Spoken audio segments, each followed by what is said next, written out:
Elimination is the name of the game as we head into day number 4 here at the PGL Major Krakow. We're still in the group stages of Swiss format. Of course, we've got a couple of days to wait before we head into the arena itself, and a day off for most of the teams, in fact all of the teams tomorrow, as well as ourselves as well, to get ready for that arena and the quarterfinals on Friday. Still plenty of Counter-Strike to come today, however, and we're still in elimination mode as we head into Penta versus Flipside. Now, these two have met 3 times this month alone, and all of those strategically have gone the way of Blade and his friends in Flipside. So Penta up against it as they head into this match to stay alive.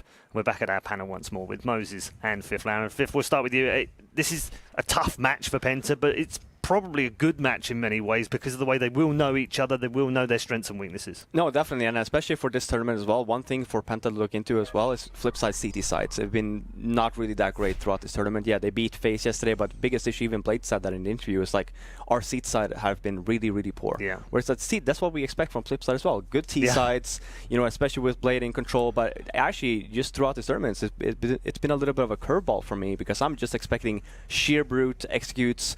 Late rounds for Flipside, just a bunch of smokes, a bunch of nades, and just take the sights. And we haven't necessarily seen that too much. It is a little bit of a switch, but we do see the tendency from Flipside that very aggressive T sides, actually, very fast pace with the execute to something to fall back to. So, and as for Penta, like we're saying, I think that they do have some players on this team that can definitely show up during big games. I mean, a new player as well that we haven't necessarily seen before in the majors, HS, right? Yep. Which is supposed to be their star player. Crystal's been around forever, I feel like. I mean, I used to compete versus him in Source even. Yep. It's been, and I feel like he's actually been playing pretty well throughout this tournament as well. Yep, back when Counter-Strike was played in black and white, Moses. You know those days well? I know those days well. Yeah, this Penta team is all about HS and Sunny. Those guys have to be incredible in this match, I think, because a lot of it is going to come down to, like Robin said, those executes that Flipside is going to have. That means players on Penta on the defense especially are going to get isolated by these smokes and Molotovs. We've seen how good Flipside is at doing that. So you're going to have some very good, at times, individual efforts coming out. And these are the 2 heavy hitters of this squad. So I think as well that this T-side from Penta, though, they've actually impressed me a little bit with how deep their T-side can go, because I've mentioned a couple times I watched their progression from the Mountain Dew League when they won that to now, and it used to be just these 4-1s, but now they're able to mix things up. They've been adding things into this playbook where they can open up rounds a little bit differently. They can open up in a different setup and get to that 4-1 later on, so you at least mask it. You know, right. And the other team can't really read what's coming, and that's where they're going to have to win this match, is on that T-side with that tactical depth that they've slowly been incorporating with the individual performances. They need to put rounds up on this Flipside CT side for sure, because the T side is going to be brutal, I think. How big is it for them, Robin, that they don't have their coach with them here? Because he does seem to have made a big impact to this team. I mean, definitely, especially when you do have a coach on your team, it just relieves a lot of pressure, because right after the games, it's the coach's job to watch the demos, do all that work, right, and just give them the little detail coming into it. I mean, sure, there are other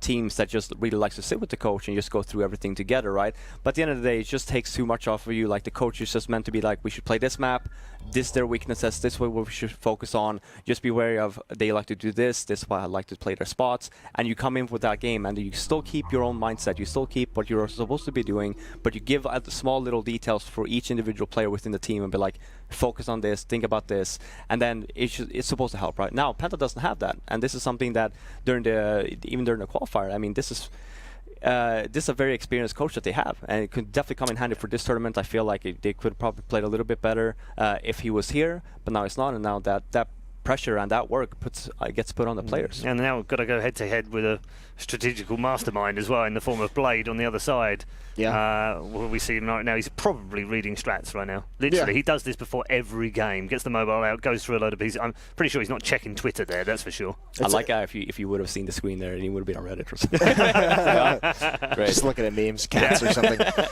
No, he's obviously been great, and I mean, we always it's insane that with this team it really is the case where the first person you mention on this team is Blade, just because of how well he prepares this team. And every time we talk to him in post games, it's much like talking to God B, right? He lets you into his mind a little bit, lets you know how deep he's gone to win this matchup. So that's always quite cool and very interesting. But I mean, the big conversation around this team coming out of this event is going to be how well Electronic has developed and played. I mean, everyone has kind of called him out to be one of the next big players coming out of the region, and it almost feels like we've been cheated that Flipside has not played in any competitions or leagues throughout this year, because everyone's going to want to see this guy play. Yeah. And I get the feeling if the success they've had at the major and how well they've looked and how well they've played, they might just do the same thing again after this major. They might just disappear again for the next 4 months, and it's going to be a bummer. But their ability to read his Blade's ability to make the mid-round calls and everything is almost unparalleled that we have in the scene at the moment, and that's the biggest danger, is that you never know what's coming on these T sides. These executes have been brutal, and when you have guys like Markelov, like Waylander, being committed to taking over the bomb site through these smokes, around these Molotovs, they know exactly where to look. They know exactly which player that they're supposed to take out. They're prepared at all times, and that's really, really dangerous. Yeah, I think rightly we've highlighted Electronic for the plays that he's had, but one of the players that stood out in their second game, or their third game actually, was Waylander. Just the shots that he was hitting on Mirage was absolutely insane. But he hasn't really been that great this tournament. No, which is quite surprising, right? If you look at it, because Waylander has always, to me, been one of the not necessarily even consistent players within this team, but the guy that tends to show up. You also have World that before Electronic joined, which is, I mean, the main operator is also very talented, but then I think right now, I don't know if Wayland has been pushed to the side a little bit in terms of spots even, and in terms of roles within the team, but Electronic has definitely just taken that seat in terms of just star player material. Yeah, you can't say enough good things about him. He's another guy like ropz, like younger. I mean, a guy we haven't really seen a whole lot, but like the sheer amount of like skill and mechanics that he has that's on display is mind-boggling. And then you add into the fact that Blade, as an in-game leader, obviously has him in a lot of positions where he can have a huge impact. And obviously, when you give him this kind of a system, this kind of a strategic approach to play within, you take a lot of the decision-making away from a younger guy, which is nice. Or you at least give him the framework with which he can make those decisions for himself. And everything seems to be pointing up at the moment. Okay. Now, before we get into Matt Vito's, which we're not too far away, why don't we check in with a man we haven't seen a huge amount of this major so far, and personally I'm disappointed. So let's catch up with Pala, who's with Zen.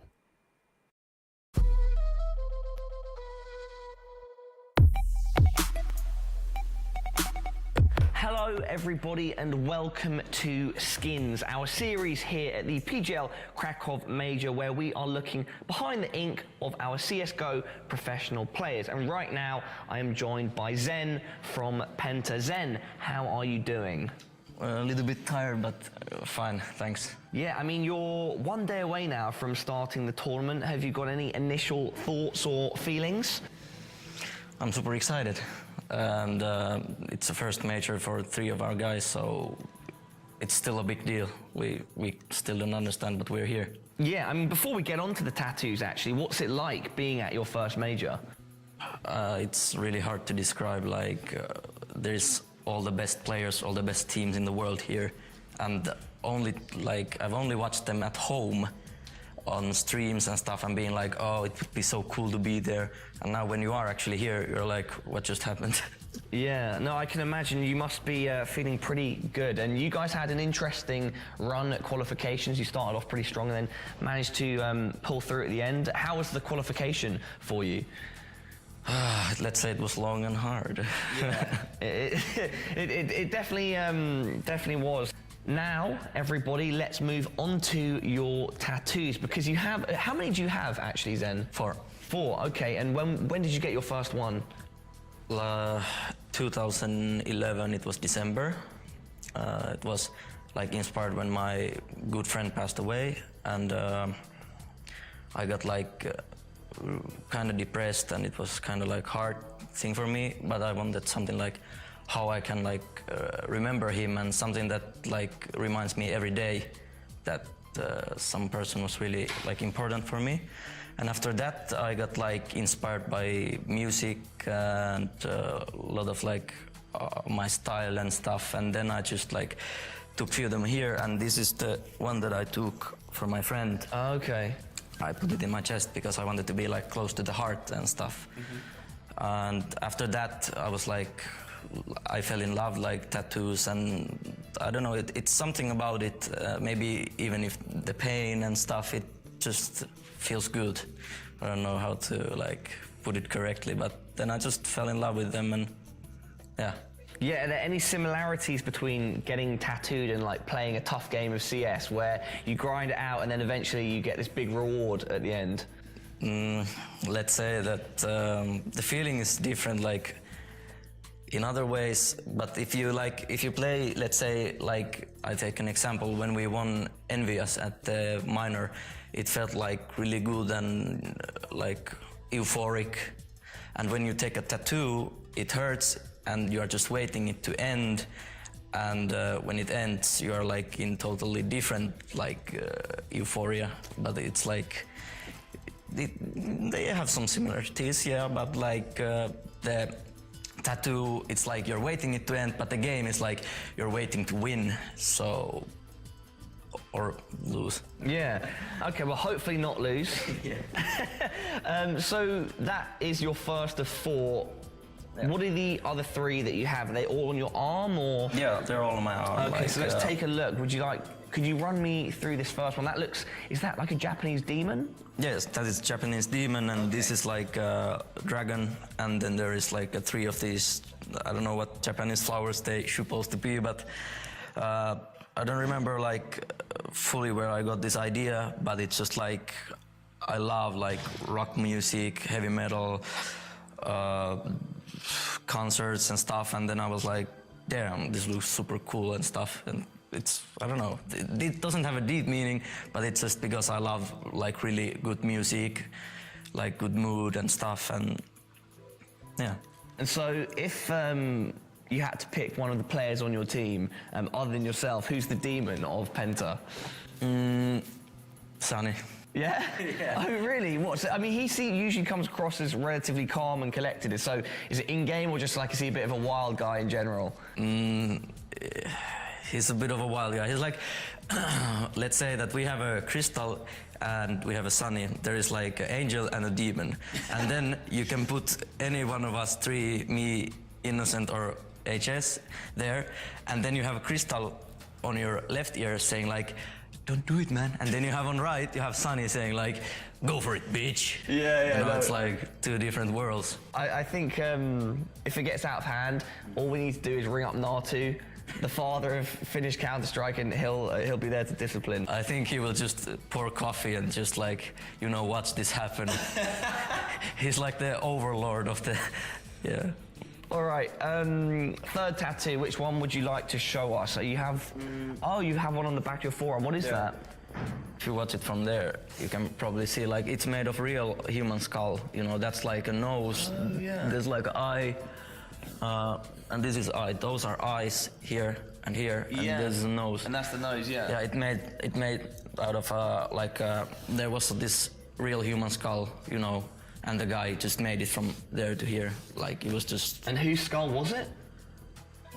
We can't tell that now. Oh, okay. So there's definitely some secrets to that one. That's quite interesting. Okay, and then your final tattoo, that's the one here on your. It's here. It was kind of the same thing. Skulls again. I see there's a running theme here. Yeah, it was kind of the same. I took like this like.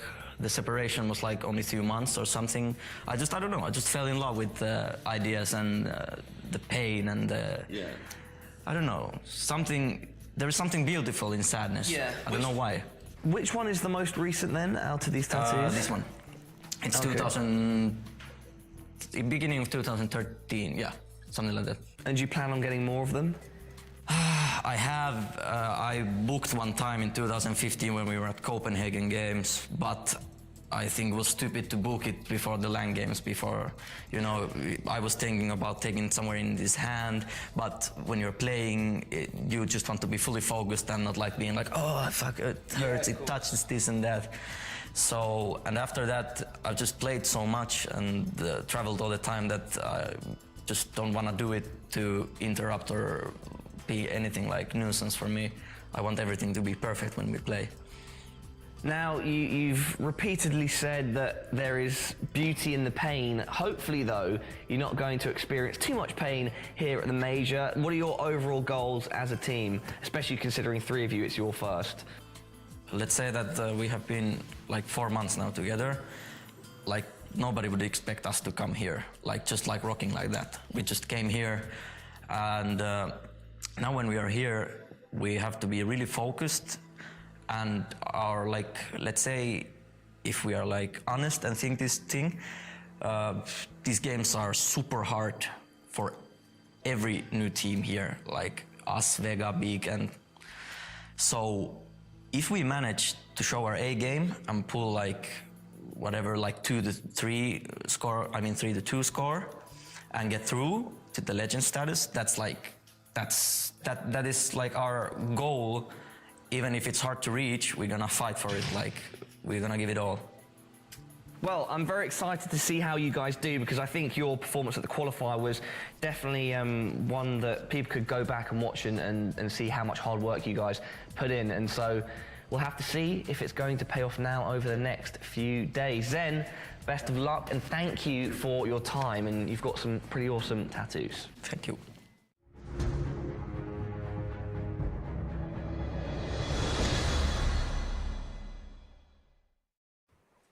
Good stuff. Always like to get into the mindsets of the players and get a bit deeper information on what they like and what they love. And it's obviously this man loves pain. Hopefully, though, not too much pain. Yeah. Well, you know, each their own. We could take this into a weird place, Paul. We could, but let's not. Right. He also mentioned Rocky in there, and he does need the eye of the tiger today to get through this. What he needs is some Frank Stallone, the brother of Sylvester. Beautiful artist. Fair. We're on point right now. Yeah. On this panel. Listen, just drifted off into movie land somehow. Listen, Frank Stallone in the morning before the segment starts. That's key to a good analyst. I mean, personally, I thought the Billy Ocean start to the day was perfect for me. Billy Ocean was good as well. It was great. Absolutely great. I'm with you on that. In terms of where they are right now, he mentioned in the interview, Robin, that they've been together just 4 months. Yeah. And actually, it is kind of a rocky story. They are at the major. They have made it here. And that's pretty incredible for any team that's 4 months old. No, definitely. I mean, if you look at the teams that did not make it, right, and just two pops up in my mind right off the bat is Envy and NIP, right? Yeah. Sure, there's plenty of more. It's only 2 teams I care about. No, I'm kidding. But, but for Penta to make it all the way, right, and you have teams like that does not, it just comes to show that they actually do have quite some talent on this roster. Yeah, but is this the end of the line? Is this Yes. a bridge too far? I think it is. With how well Flipside's played, especially. I mean, this was some people. You could have argued that this was a pretty dark horse pick, not to win the whole thing, obviously, but to get out of the groups. No one would have expected it out of them. But you know, there is some potential in this roster. They have some of the talent that we've gone over with some of the guys. They're starting to get a little bit more of that strategic aspect. And I do think you asked Robin the question earlier if not having the coach here was going to affect them. And I mean, they even said that it was Sonny, I believe, in the interview that when we talked to him, said that it was a little bit of a hindrance to them not having that voice behind them, not being able to prepare with them. And that kind of sucks for a young team that's having some of this rise through some of these tournaments that we've seen able to compete. So, yeah, I think Flipside's going to be able to take this one. I think this is the end, but it's nothing to be ashamed about if you're Penta. Flipside, on the other hand, not through. If they win this, they've still got another big match to play. So, Blades, is he already thinking ahead, or is no, Blade is not that guy. He's thinking about round 1 of this match. That's all he's thinking about right now. Yeah, I mean, he probably did the veto last night in his head of how it was going to play out, looking at the two likeliest maps that we'll see, and then goes pretty in depth on watching the VODs, watching the demos, getting some things down. I mean, we every time we talk to him, you just know where he's kind of like, we know where this guy, we test where they're playing, we know kind of what's coming, we know they're going to do this at some point, and as soon as it happens, we know to do this. I mean, he's just got everyone on the same page, which is an incredible thing to see. I mean, it's incredible from the in-game leader to be able to have that presence and that knowledge within him for the game, but it's also incredible to have the 4 people around him buying into that to the level that they do, because this only works if everyone's like fully invested into this way of doing things. And he's not always had it like that, has he? The players that he's had. No, he's had Simple on his team. So I mean, that was when Simple was a little bit younger, and obviously trying, like we see a Simple now that's trying to fit into Navi and being a very good teammate and trying to find his role within this team. It wasn't the case when he was on this Flipside team. Another person that comes to mind is Bondic, right? Yeah, Bondic as well. Didn't like it whatsoever. No. So you definitely have to find players that would be okay with playing this kind of Counter-Strike, and I think it's very taxing. It's not the easiest style to buy into if you're a player. Obviously, the in-game leader loves it. Like, that's what he wants, full control, right? But as a player coming in, I know because I played in one of those systems, way back when as well.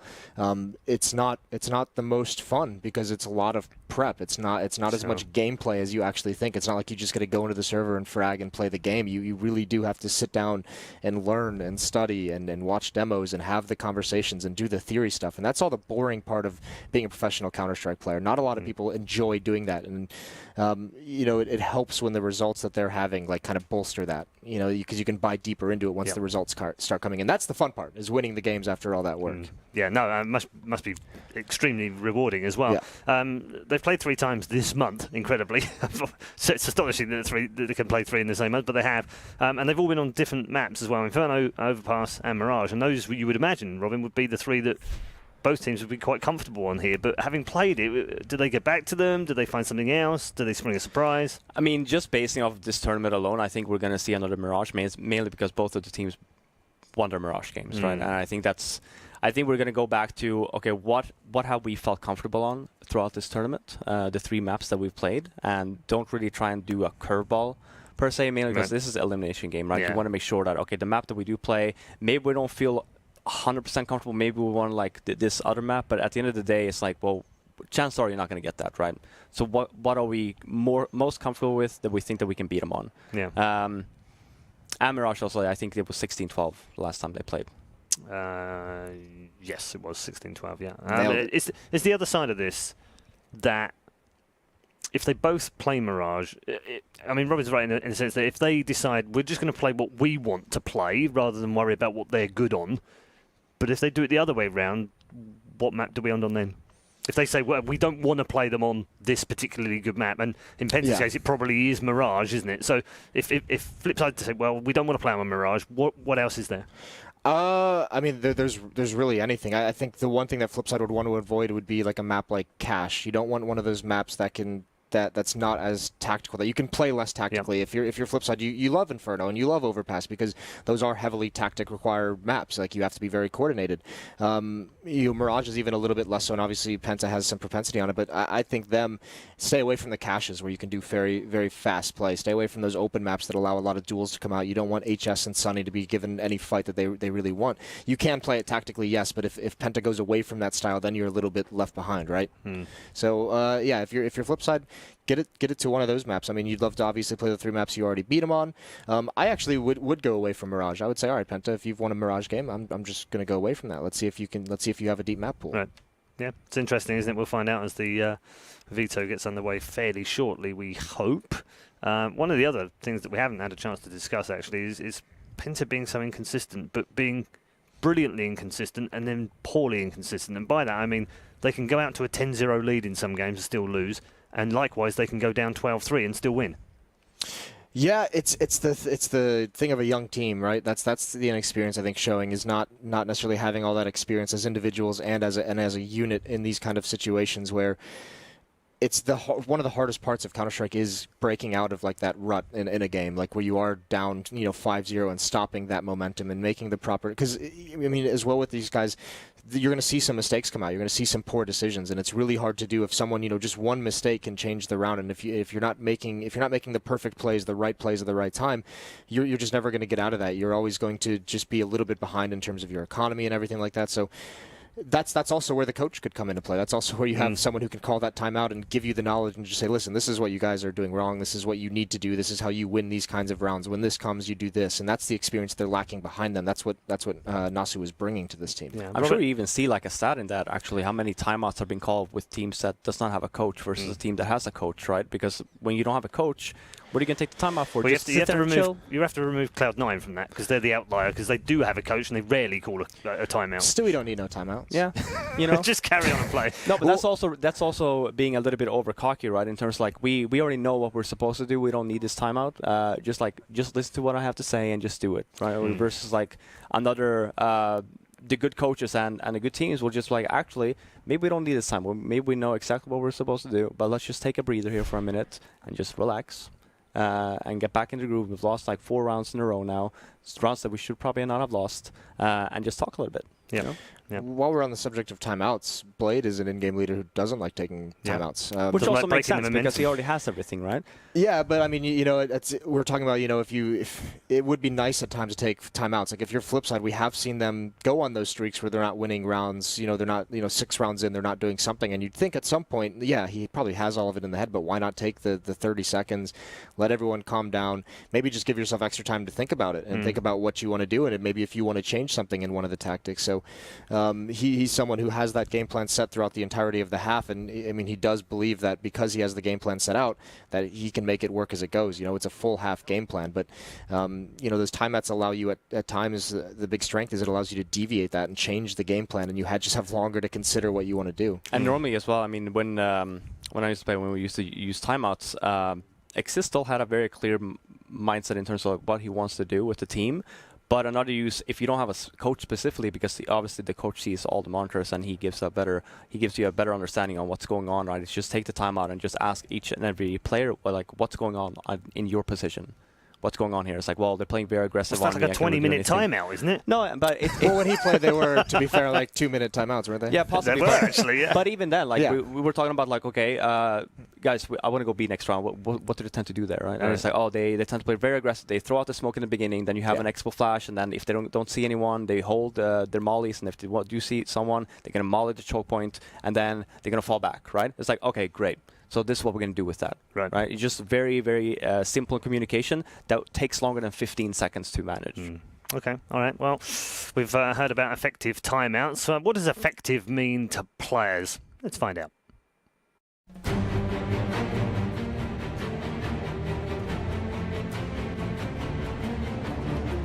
I think you're an effective CSGO player when you're ready to do what the team needs, and that can really be different for different players because, well, you don't need 5 of the same players in the team. You need a guy who's just more focused on his own fragging, and you need someone that's ready to help him, and you need someone that's ready to run in and maybe die for his med. If you want to become an effective player in Counter-Strike, the first thing would be for sure to play for your team, to play to win, because we have a bunch of players that can top frags, can like drop 40 bombs every single time, but their team is like still losing, and this is not good. He's never gonna be a true champion. So to be effective, we have to play for your team. We have to play to win, and not only do like frags and not only like stats and these kind of things. So you have to be in a position that you can like help your teammates. You have to frag on the right time. You have to win the important clutch situations. So yeah, basically you have to play for your team.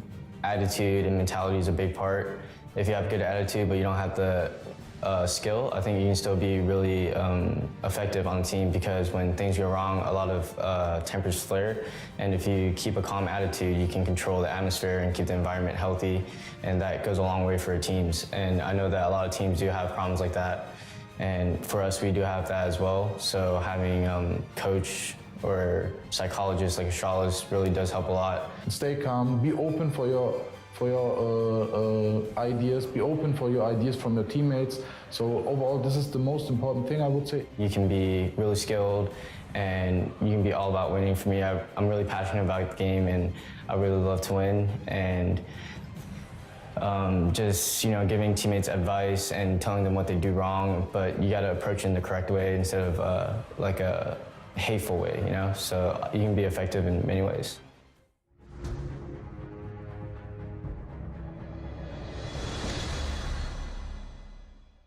Effective stuff from the players. Thank you very much to all the players that took part. We are into the veto, so let's get cracking in terms of what map we're going to be playing. We did discuss a little bit earlier on, Jason, about where we might go, who might pick what, and whether they employ some mind games in here as well. What do you expect? Well, I'm not even sure what to expect with Flipside, to be honest with you, just because we don't have a great amount of information on them, but also because when you see them play against, you know, when they're the underdog, they allow the other team's favorite map to go through. In this situation, you don't have to do that necessarily. You can test it a little. So I think, I mean, Mirage is a good shot that you can go towards that. Still there. And it's banned. That's Still Inferno there. That's banned, yeah. Yeah. I mean, Mirage is still waiting to be picked if they want it, or they can go to train. And it's interesting that as well, because we always talk about... Oh, right. Okay. Another train. Well, and it's Penta that have picked train, yeah. Which we said we thought it might go round the other way, and if it fell to those two maps and it was Flipside's choice, they probably would have gone Mirage, thinking, well, all right, then we're comfortable on Mirage. Yeah, but this is a map as well, the Penta. We've seen them have success with that kind of... They do like a really simplistic style with those inner bomb hits, where it's literally just 4 players walking, execute, and they have a lurker towards Ivy.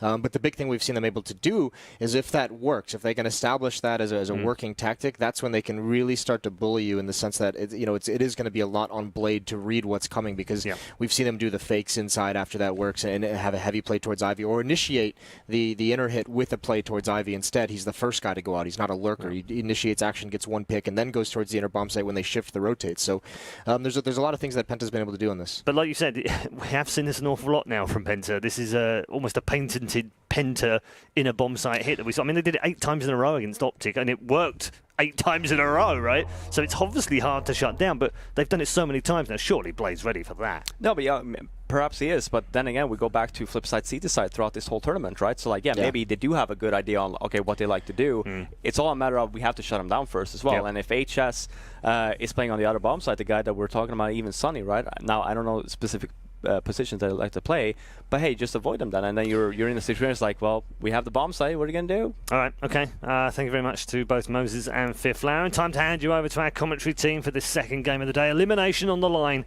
for Flipside and Penta. Let's head back to Anders and Semler. Yes, indeed, another heartbreaking match coming up again. The 1-2 teams are playing, so someone is going home, either Penta or Flipside. I'm excited. I'm not smiling at the prospect of somebody going home. I'm smiling at the idea of having that as like a ringtone or something. Fifth just saying, "What are you gonna do? What are you gonna do? What are you gonna do?" I love Fifth so much. I'm so happy he's back. Trash talking Fifth. It's hard to imagine, isn't it? I know, man. I know. Can't see that world really being real. I think this game is going to be, again, really accelerating. Obviously, I have a sort of, an implicit bias in this one because, Markolov is playing and all of that stuff. Who do you think is going to win, Sam? That's the real question. Oh, man, this is another very even match, though, because, well, Flipside have played Train already once. They lost to Navi, right? And so maybe there's a little bit of information, data, to pick up there on the part of Penta. But then Penta are kind of like this unknown quantity as well, where you're just like, okay, they have star talent in the form of Sunny, which is interesting, given, it's not just Alu who's the big top dog Finnish player on the block anymore. All of a sudden, Sunny has showed up, and he showed that he can definitely hang. Yeah. And then HS, Estonia, another Estonian. Another right? Estonian. And so... our other Estonian exited the tournament just now, which is so sad. I know. Is there going to be a trend developing? Is that what you think? Yeah, I do. Sadly, because I actually think the Penta story is just an amazing one. Like, I spent quite a few nights sort of trying to sort of wrap myself into the idea of like them making it through the open qualifier and then the minor and then the actual major qualifier, and then now they're here in the group stage. And was it comfy once you got there? Yeah, when you wrapped yourself up in it, I would say it was inspiring. Would be the word that I would use. I think again, it's one of those really fantastic stories, because I think this is something that people maybe don't often think about. Counter-Strike has quite a steep learning curve if you want to make it to a professional level. Like, I think people make this mistake all the time. They think that, oh, well, if I'm global elite, then, I must be getting near sort of the pro level. It's not even the same thing, not even close. Oh, no. So to become a player that can sort of play in a team and handle all the stress and all the rest of the skills that are required to make this work, all the communication and all those things, is really, really hard. It usually takes people many years to get even close to being in that realm. So for some of these players who are sort of coming out and, they fly under the radar, we don't really think of them, if someone had told me 6 months ago that Penta would be able to qualify for the major, I would have said no way. Absolutely no way. So yeah, it's super impressive, and I think it makes the game so much more interesting. I'm loving it. And Flipside in some ways too, in their own bizarre way, from not playing any games at all, just showing up at the major qualifier, and it wasn't easy for them to make it through, but they did eventually. And now they're here.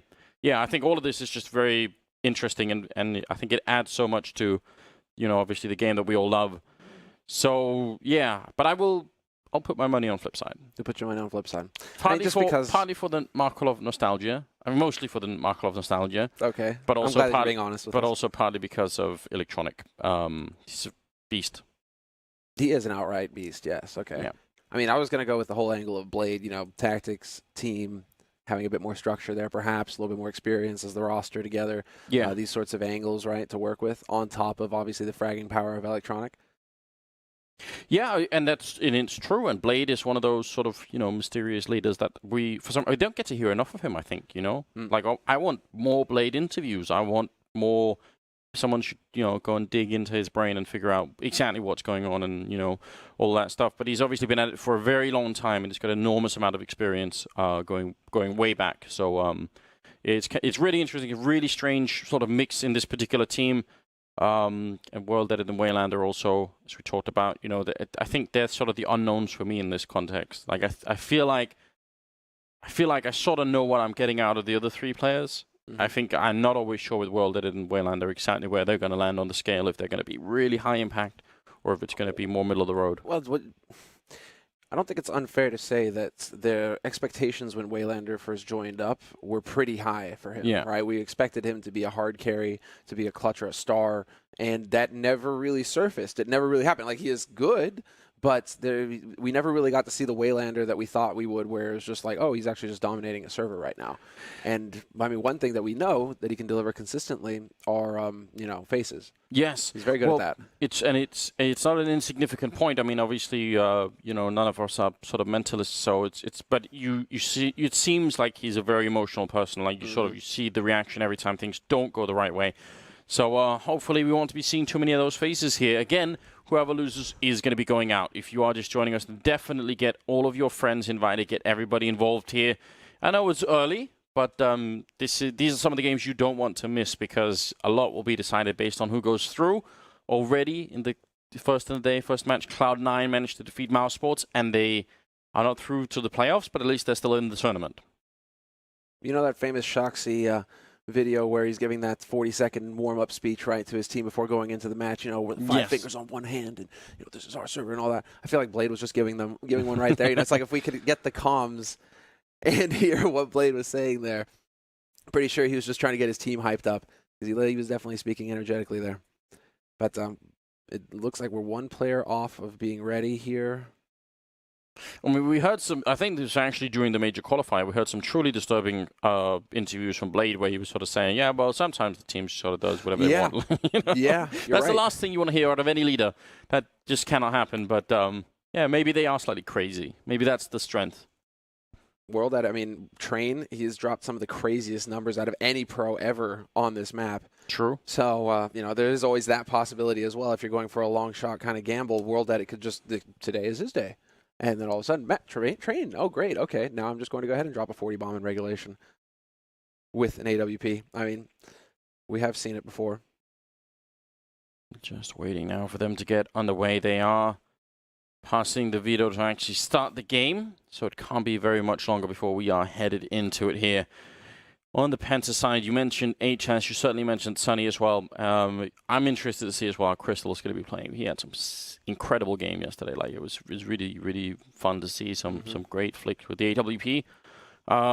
He is an out-and-out veteran. I mean, yes, been playing on stages for years and years, going back into Source. So, I mean, Crystal it's interesting, the story with Crystal as well. It feels like big. Penta, it's a lot of guys who kind of were here at the beginning of CSGO and then just kind of dropped off the map. But all of a sudden, we're seeing this resurgence where they take a risk, they put a roster together, they put everything on the line, and here we are at the Major watching Crystal play once again, which is a real joy, just to see the old hands, the vets, getting back into it. But it looks like we are live with the pistol round now. Oh, yes. It's all going to be decided today. The last playoff spots are in contention here. And Penta are going to be starting on the CT side. Flipside on the terrorist side. They've got a fair bit of utility. Smoke, Molotov on Blade. Whenever you see that, you have to look at the other team to see if they have a smoke. And they do on Crystal as the defuse kit. So they're certainly prepped for any kind of shenanigans on the B-bomb side, which could well be what we have in store here. It's going to be fun to see if they will be able to put it down right. They have that smoke for C connector as well, so I would bet that they're probably going to use the Molotov for a little bit later. Oh, they're already priming it, so maybe it will be going out quick indeed. It's going to be for the C connector instead, so no late game play this time. Bomb is on the bomb side and it's about to go down, but HS is coming in from behind. Big flank here. Markolov taking the fight with a cross right in the lane, and he's going to be able to take down HS. Crystal falls next. Great start for Flipside. Yeah, both big kills. And now it's just the aggression coming in here from Electronic, just pushing forward exactly what he needs to do. He does his job in the sense that he gets the one kill before getting traded. He maintains the man advantage for his team. And right now, this is looking like Flipside will have this on lock, although Zen is trying to actually fight back. Zen getting 2 kills, another one for Innocent. They have to be careful. There is still a kit in play on Innocent. It's a matter of World that is staying alive. Will he have the time? He is. Yes. Just barely going to be able to get in here. How do they lose that round, Flipside? They get 2 opening kills. It should be in the bag. Done. Yeah, that's a grotesque fuck up from Flipside. Like, there's no other way to put it. Like, you know, family show and all that, but that's more or less unforgivable. They obviously could not. I'm not sure they exactly knew how low the Penta players were, but you don't lose a 4v2 in that situation ever. Yeah, look at World that. He knows. Yeah, they definitely know. That's an unreal round, and that can shift everything. For a second there, you're thinking, well, everything's gone right for Flipside. This is a fantastic start. Now that is the kind of clutch hype round that could just get Penta rolling for days here. Yeah. In a perfect world, Flipside turn this right now because a lot hangs in the balance here, and especially mentally for them for maybe the rest of this half. We'll see how it goes. They're trying to get out quick onto the bomb side, but HS there to shut down Blade. That's a good start. He does go down to Electronic, so couldn't quite hide in the smoke. It was a good idea, actually, to try and do that. So still early on here, but great turnaround from Penta. You've got to give them credit for that. Markolov with a flick headshot there from the pistol, taking down Sunny, and now Crystal fighting out in the open. Got to be very careful. They're doing a great job with the FAMAS, taking 2, Innocent with 1, and that leaves World Edit to go down last. A testing round there for Penta, and they pull through. Well done. Out and out chaos. And yeah, an unfortunate break there for HS. Just, he doesn't see Electronic. Electronic just barely dodges him, and that costs him his life. It could have been a bit neater there for Penta. But Flipside, I do love Markolov, man. Walks right around the corner, pre-checks boost. He's like, right, I will collect my frag now. And Flipside showing that, of course, they're not going to go down without a fight when everything is on the line. But with that force buy after the bomb plant, you can tell that Blade was like, nope, we need to get back into this immediately. And it doesn't pan out that way. And so this is going to be the big round here for Penta. How many players can they keep alive? They have Innocent with the MP9 looking to farm some cash. But the main thing here is keeping these 4 rifles alive and in play. And going aggressive like this is a bit dicey, to be fair. Gotta be very careful. Sunny, though, trying to take the best angle that he could there. Will be going down eventually. A bit too much of a giveaway here. I agree absolutely, Samler. That was unnecessary for Penta. Yeah, I don't understand why they're pushing aggressive when they know it's going to be a Nico. See now, with the mistake for Flipside in the pistol, and you know some rifles being risked here, maybe you starting to wonder: are these 2 nervous teams that we're watching? I got the sense that both. Maybe I thought maybe there was a bit of nervousness on Oscar on Mousesports, but otherwise I thought the Mousesports Cloud9 game was 2 very focused teams. You know, overall you'd say focus was a key word. Now this is beginning a little bit shaky. We'll see if they can make up for it here. Still 50 seconds left, and I think Penta should be just fine. Like they are fighting unarmored targets, and it's so hard to win if you're a Flipside trying to get into the bomb site here with no armor. I like this boost a lot. Clever stuff. That is a hard angle to spot if you're on Penta's side of things, but smoke is going to go down. Trying to bait some kind of response out, force somebody onto the top of the train. Electronic just hoping it's not going to happen. And the clock is ticking down to 25 seconds, and it looks like, yep, just start to run in here. Hope that they're holding close, and well, that's not going to be the case. Zen just annihilates him. And Innocent, long range with the MP9, will find a kill. So they do recover 3 M4, so they end up losing the FAMAS. Okay, but that could have been nasty. That could have been really a whole lot scarier than it actually turned out to be. Well, yeah, keep it in the back of your mind if you've been watching since the early morning hours that we know already from today what happens if you start to break the CT economy, right? You know, if you're Penta right now, all you're thinking is, let's just get that AWP and Crystal. Let's just get a good, solid foundation. So losing a couple of rifles definitely stops that from happening, and they will at least have some money, and they'll obviously be rebuying the rest of the rifles here. Now, Flipside have AKs on the other side, and 1 Galil in the 4th round. It's interesting from Blade. Don't normally see that. Yeah, ever since the UMP change, air quotes, came through, you started seeing more FAMASs, more Galils, which is interesting, I suppose. But, I mean, so long as he has the money for the full nades, really, whether you go UMP or Galil, if you have all the nades, then cool beans. Just make sure you have the full complement. And of course, Blade isn't going to skimp they're a little light on the Molotovs, unfortunately for them. Flip side, they only got the 2. Oh, what a sick flash. Wow, you are going to feel so outplayed when that happens. See, now, you know, if you weren't already a fan of Penta, if you weren't already impressed by their playstyle, you see something like that, you think, wow, why wasn't that SK or something that came up with that? Why is it Penta that's, you know, bringing some innovation to the table? Look at how much it slows down Flipside. They're just wondering now, what the hell is going on? Yeah. Blade doesn't want to go for the peek again. He's only got the 21 HP. He barely got out of there intact. But they will be setting up a couple nades here. And it looks like this will be the crunch. This is so late. I mean, Flipside are a slow team, but still, 30 seconds. The bomb is still by the container and T-spawn. They're trying to make their way in with 25 seconds left. Absolute and utter madness. Now, finally, they're going to be able to go. Markelov trying to open it up, gets a headshot on Innocent, and 18 seconds, they're making their way onto the bomb site. Waylander goes for the spray, World Edit with 1, and they're going to run down Sunny. 10 seconds, and they're going to get the bomb plant as well. HS almost able to stop it, but Waylander is standing in his way. He's going to take him down for a 2-on-2. The chaos is all consuming in this round, and now it's just Sen in a 1 versus 2, trying to get a perfect Molotov to take down World Edit, and now Electronic going to hit the headshot. Of course he will. And Flipside is going to be able to pick up the round. My God. These elimination matches are, they're giving us something. Dude, I mean, you got the meme of Danish Counter-Strike. You know, that's a hell of a drug, but I think that the rush that you get from watching CIS teams play sometimes, Blade, Zeus, it's just like, how close can we cut it to just running out of time completely before we actually execute? Well then. Is Blade gonna buy? No, just a pistol. He gets there. He gets there eventually. I mean, sure, but at the same time, there is an M4, 2 for Masters, and armor on everybody on the Penta side, so gotta be careful. Smoke is up and actually creates a gap. Oh man, Sunny had that. You could clearly tell he had that thought out in his mind how that was gonna work. Listen, you don't catch Electronic sleeping enough. It doesn't work. Not like that. They're already out onto the B site here. It is going to be the crush, the collapse. Zen has been hitting shots, though, and so let's see. Is he going to get the chance here? Yes, of course. Instant headshot. Gets the follow-up, and he could even stay alive here to greet the remaining 2 players that were waiting to try and crash into the site. Just not going to happen. Zen. It's obviously the double kill, but it's the Molotov that blocks the push down from the ramp. Otherwise, he just gets one of those, and then he gets shot in the back immediately afterwards. So he created that moment for himself with the Molotov. So well done. World Edit will get 1, and bomb is being planted here for the 2-on-3, and they're going to catch Crystal. Well, Blade sleeping for just a minute there, trying to get the bomb plant in. Now it's all on World Edit, and he's got a big chance here to do it. AK in hand, gets the next kill on Sen. That's a triple. Now he just needs 1 more bullet to take out Crystal for the quad kill clutch, and he's moving back. The bomb is on the other side, but Crystal doesn't have a kit or a smoke or anything here.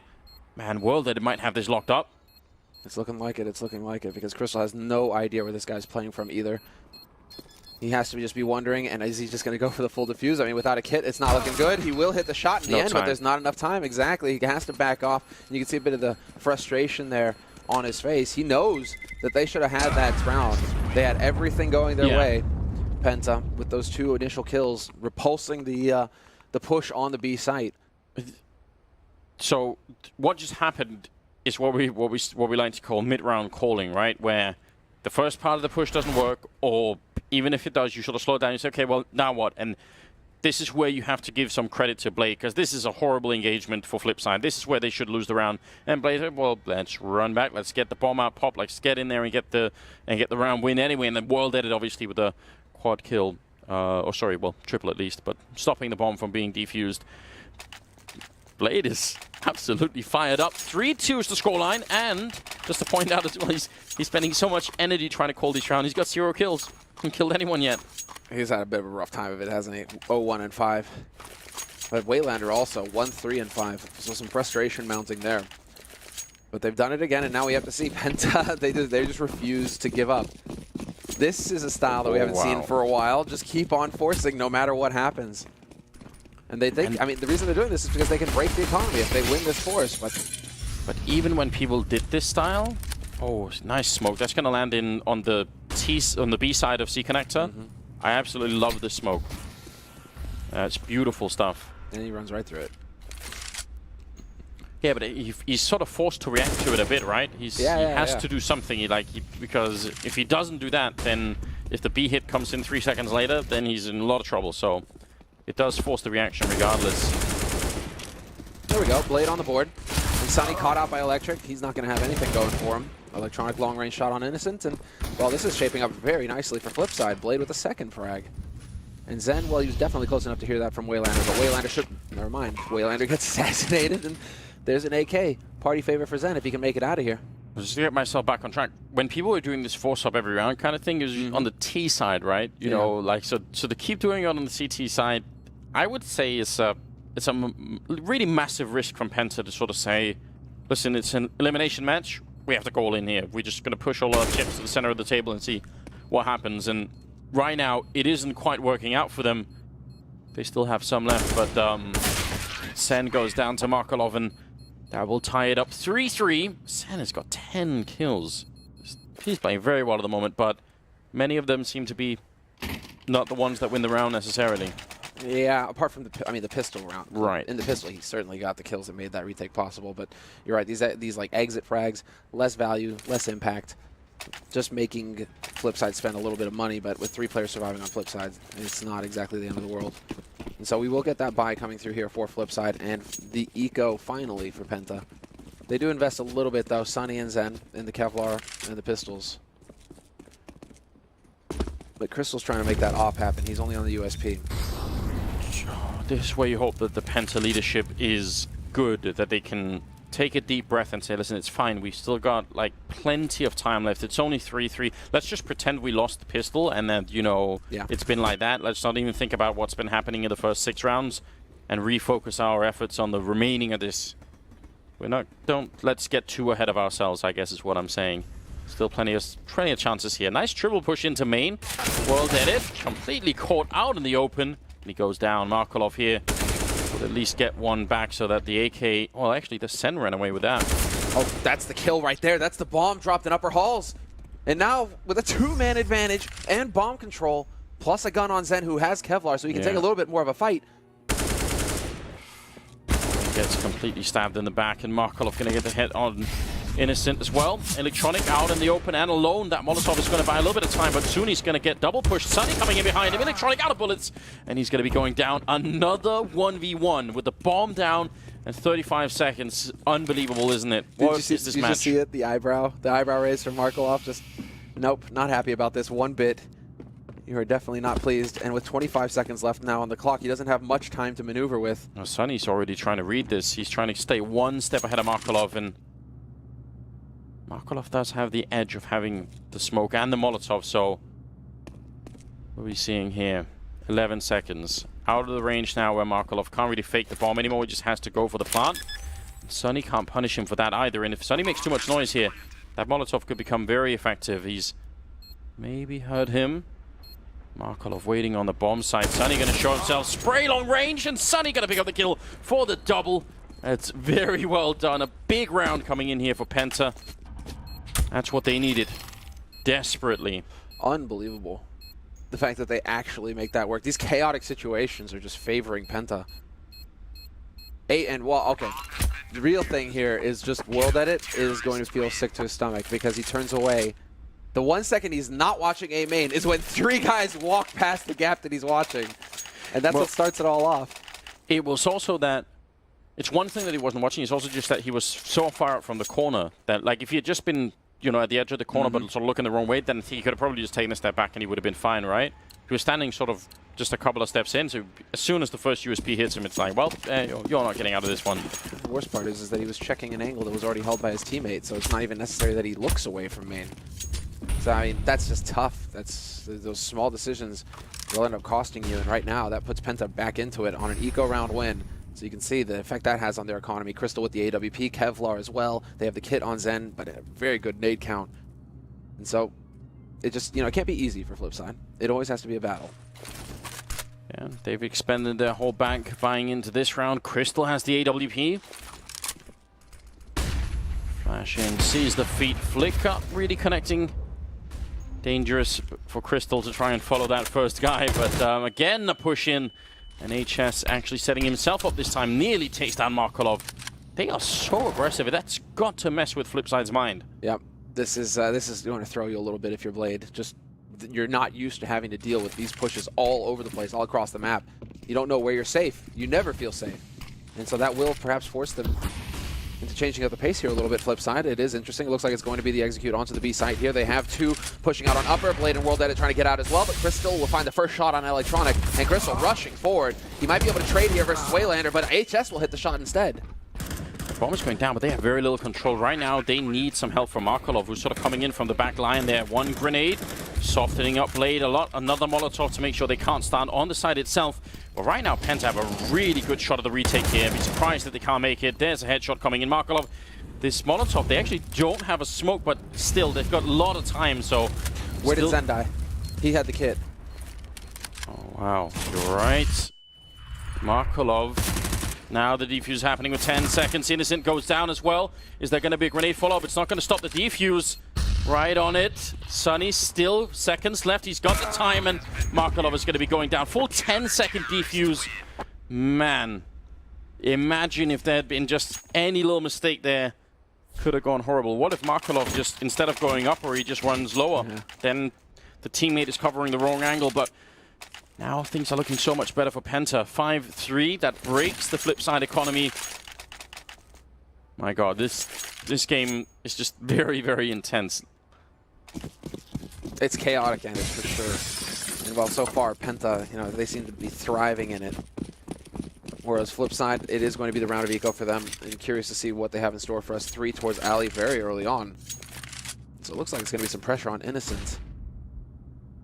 With World Edit already moved up close. What's going on in the meantime? HS and Sunny have pushed Brown Halls, and they're going, once again, you know, it's like, okay, HS with the UMP, right, fine, go ahead and push and look for some fights, but don't risk the rifles too much, boys. They're playing such a mind game, Penta. It's really, really, and we almost never see this happen. Crystal, a bit scared. Waylander, oh, sorry, World Edit trying to see if he can catch him. And a strange fight that's going on here, allowing Crystal to get further back. Sunny has got the other angle covered, no problem here against World Edit. Markolov goes down to HS, who's on the hunt with the UMP for a triple. And that's 6-3. So all of the aggression, all of the risks taken by Penta early on, now it's paying off. Now they're coming back in it. They've got the economy established, and Flipside, they need to show us what they've got here. Now's the time. Sen, a monster in this game right now. They've got 14 kills. Yeah, I love it, man. It's showing just how much talent is out there right now when all of our focus going into this is, you know, HS, Sunny. But then, you know, Innocent, Zen, they can definitely do some work as well. Although Innocent, I think he hasn't had as much fun. He's sitting at 5 frags right now. Just the fact that Zen is going ham. It is a joy to see. Oh. Waylander did the pop flash, did the quick peek, and somehow still didn't spot out HS. Which is, he was standing at, you know, up against the wall, but I'm pretty sure he saw him. So that was probably just like his mind was somewhere else. Not fully registering the details. World Edit. Well, he's making a little bit of noise over here. He's got Markolov to back him up. Blade outside of A main. And all of this aggression in A main as well is just going to force, unless they get main control very early on Flipside, you know, if afterwards there's like, well, great, okay, now how do we proceed about getting this back? Do we even bother? And it doesn't look like it right now, at least. Electronic and Blade kind of hanging around. It's World Edit now, making a little bit of noise over there. I mean, what you want more than anything now is Penta to do like a late retake of A main with Molotovs, because then Flipside will feel very much outplayed. Yeah, look at this. Look at how careful Blade has to be. You know, World Edit setting up for smokes, and Blade is just worried that somebody's going to come around that corner at any second. Grenades are in again. We're down to 35 seconds here. Flipside, suddenly they've been a bit outplayed, and HS again with the aggression, taking down Electronic this time. The rest of the push has to continue. A bit of an opening, but there's still a guy in the middle of the trains, and that's Sunny coming with a lot of damage and the kill, dropping the bomb with 20 seconds and putting a Molotov on top just to make sure that no one's going to be able to pick it up. World Edit goes down, and the Finnish player coming out big in this round with a double kill. Sen getting one for good measure, making it 7-3 now. Penta, man, what a story this is, and such a terrible start for them here on Train. They grind it out. They keep their minds in it, and now they're looking great. Yeah, now they're like a boulder rolling downhill. Who is going to stop them on flip side? I mean, they aren't winning duels either, and that's the key thing here. And it looks like we will have the tactical timeout, yes, getting called. Okay, so you can see the countdown at the beginning there at the top. 30-second tactical timeout. And that's flip side using their second one. But they aren't winning duels either. You know, HS, he keeps pushing Brown Halls because he keeps winning these fights. You know, they push A main because they keep winning fights. And that's going to be the key thing here that Blade needs to tell his teammates. It's like, just, you know, calm down and get your heads in the game because you guys can definitely take these. You can definitely win these duels. And while Electronic, you know, we're kind of looking at you here, man. You know, like, get in there. It's a very disruptive playstyle that Sen is throwing at them right now, or HS. I mean, just being that aggressive. It's not even, there's not even any sort of particular timing. It's probably based on instinct. You think, okay, now I feel like I could probably do it. And the timing is so good as well, because as he gets the kill on Electronic, flip sides have just let go of the grenades. So they have to commit to it. You know, there's not like they can say, okay, let's just fall back and wait and take the fight with him over at the hallways and then we'll go. Absolutely. They don't have time. They've already thrown the grenades. They have to commit, and they just run into a huge stack here. Oh, there's an HE, and World Edit gets shredded. Down to 30, Markle off. Hey, there we go, the punish. But Zen will find the headshot instantly on Waylander, who is just having a horrible game so far. 2 frags is all that Waylander has gotten to feel good about right now, and that is just not enough.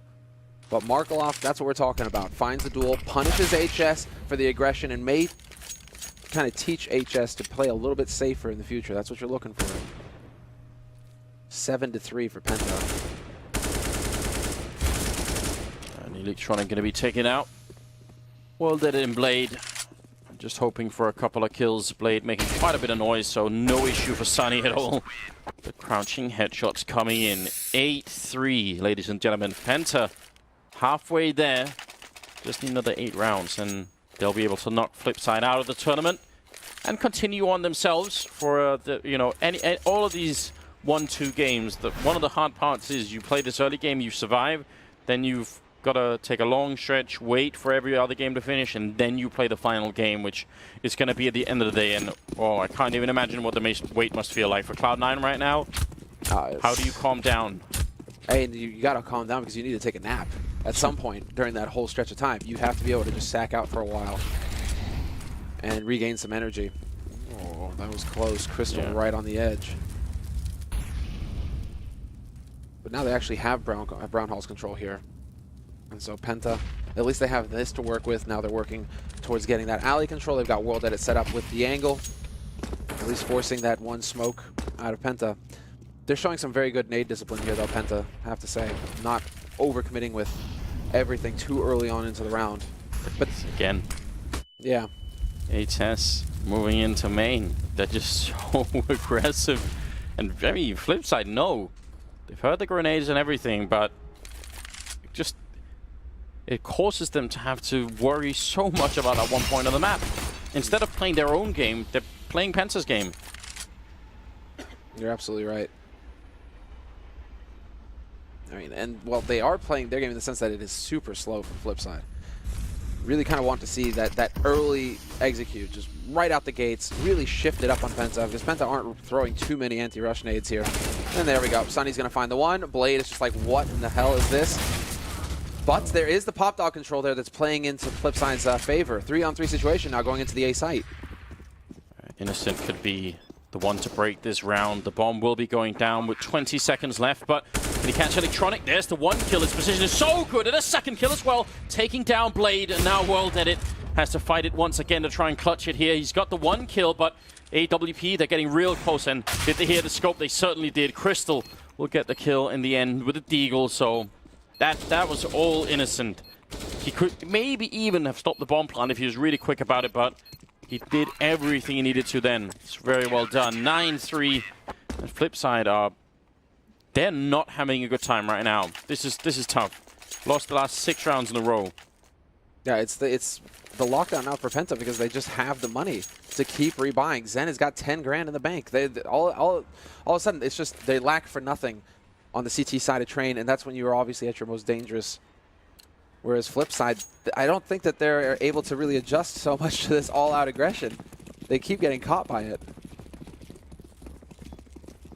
throwing out, throwing out that lock late in the round on a main really threw a wrench in things there. Where Flipside all of a sudden they can't actually move in for the full execute. It's not what they pracked. And then it gets chaotic, and Penta have been the ones who have been shining in the chaotic moments. The beginning for Penta every time looks so normal, you know. It's just this default setup, nothing special. But then it's like after a while it starts to break up, and suddenly they go for the aggression instead. It's a great grenade on Innocent. That's going to help out a lot. Now they got the brown hole control over at the other side, flip side, so maybe we could be seeing more of a B default execute. Seems like no one is pushing right now for Penta. I say that with sort of bated breath here because I'm just looking for where HS is, but he's all the way back, so finally going to see a normal round out of Penta? They're keeping him guessing. I mean, Markelov, that's all he wanted. He wanted that smoke at alley so that he could start putting a little bit of pressure over here. But Zed, point blank, the flash is perfect. That's a triple spray. The quad. Oh, they can't do it. Zed is too good. That's an unbelievable flashbang. I mean, look at that grin. Look at his smile. He knows. So when they push, they catch them off guard. When they wait and play default, they just time the grenades so perfectly. What do you do against that? It's Crystal setting it up, and it's just gorgeous, isn't it? Dude, that is, yeah. Doesn't even let Waylander kill himself. Waylander, you know, he was just like, let me, you know, do away with my own self, please. There is no mercy. Just 3 out of 4 tactical timeouts being called by Flipside in the first half. That's a good measure of how much pressure they're under here. 10-3, and we're moving towards the very late stage here. This is out of control. No, this is the individual shining Waylander. There's some of the emotion. That's the power of having that AK as well on CT side. You just feel like a god if everything goes right.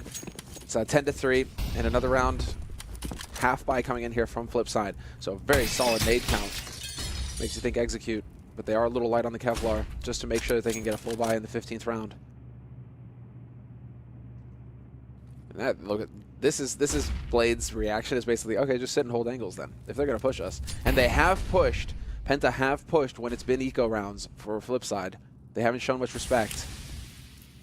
So it's natural for Flipside to kind of wait around and see where you guys gonna come from. They're all listening to Blade right now. You can tell he's doing quite a bit of talking. Smokes are out. Counter smokes coming in from Penta this time. They're not gonna push, it seems. They're gone back to a more conservative style, and it feels like they are just in the mind of Blade right now. Like they've really read him incredibly well. That must be tough to deal with. Trying to see if they could push it out. Molotov gonna block out the one lane. Grenade almost kills World at it. 80 damage. No armor will do that. And in the meantime, Penta have gotten their pants faked off. Zen will drop the bomb carrier, and so it couldn't be worse. Does he turn around? Electronic fails to get the frag when he's looking away. Zen is a monster. You just can't find this guy. Eventually, Waylander will get the shot, but the damage is done. Bomb is still dropped. They just recover it, and World Edit looks like he will get the bomb plant, and so they will have that small joy here, Flipside. But for the one guy that you do not want dying in the middle of nowhere to be carrying the bomb like that, when you've completely faked Penta off of the site. Yeah, I think you know, they got the kill, they got the bomb plant. It's like probably the best they could have hoped for. They only had armor on 2 of their players, so even if they had got in with all 5 and got the bomb down, you have to think that they would have probably still lost the afterplant. But the bomb plant means they've got so much to work with in this final round. The 15th coming up. AWP on World did it. 2. 1 on Sunny and 1 on Crystal on the other side. This is at the beginning of this match, it was looking very different. Right now, the Flipside have been playing a really great group stage. It feels like now they could just get swept out of the tournament right here and now. Never actually get into the game. Yeah.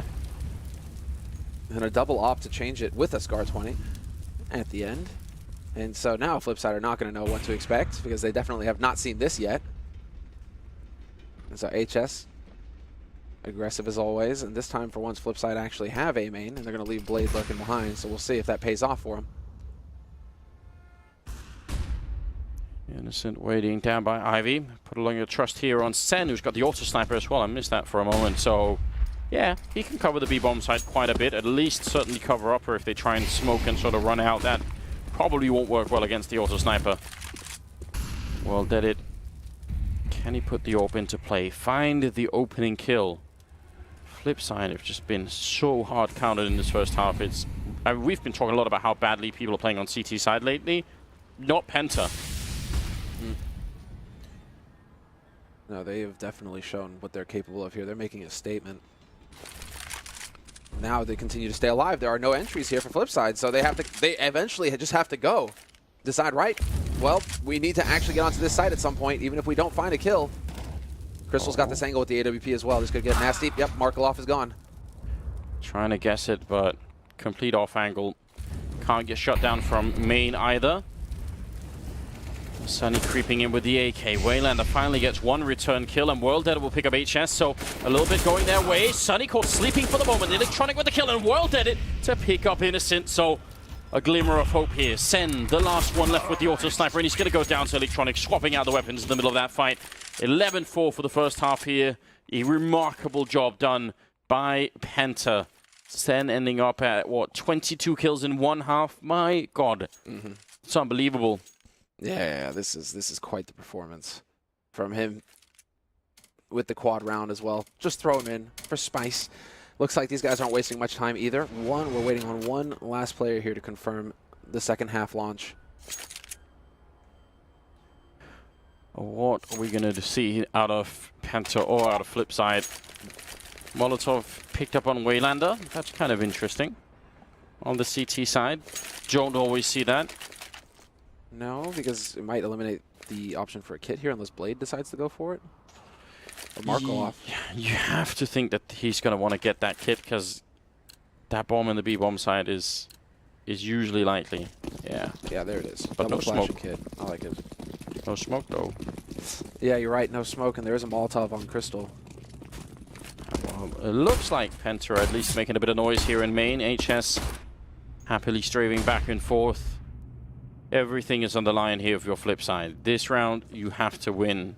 They can, of course, get the reverse sweep here. It's perfectly possible. They've got some great players to lock down huge parts of this map. And I mean, if you can get the AWP on World Dead, if you can get Electronic up and running, then still got a shot at making the comeback. But it has to start with a pistol. I like this discipline from Penta, at least at the beginning here, just waiting. If Flipside were going to try and go for a big play, go for the aggression, it would be uncharacteristic, but...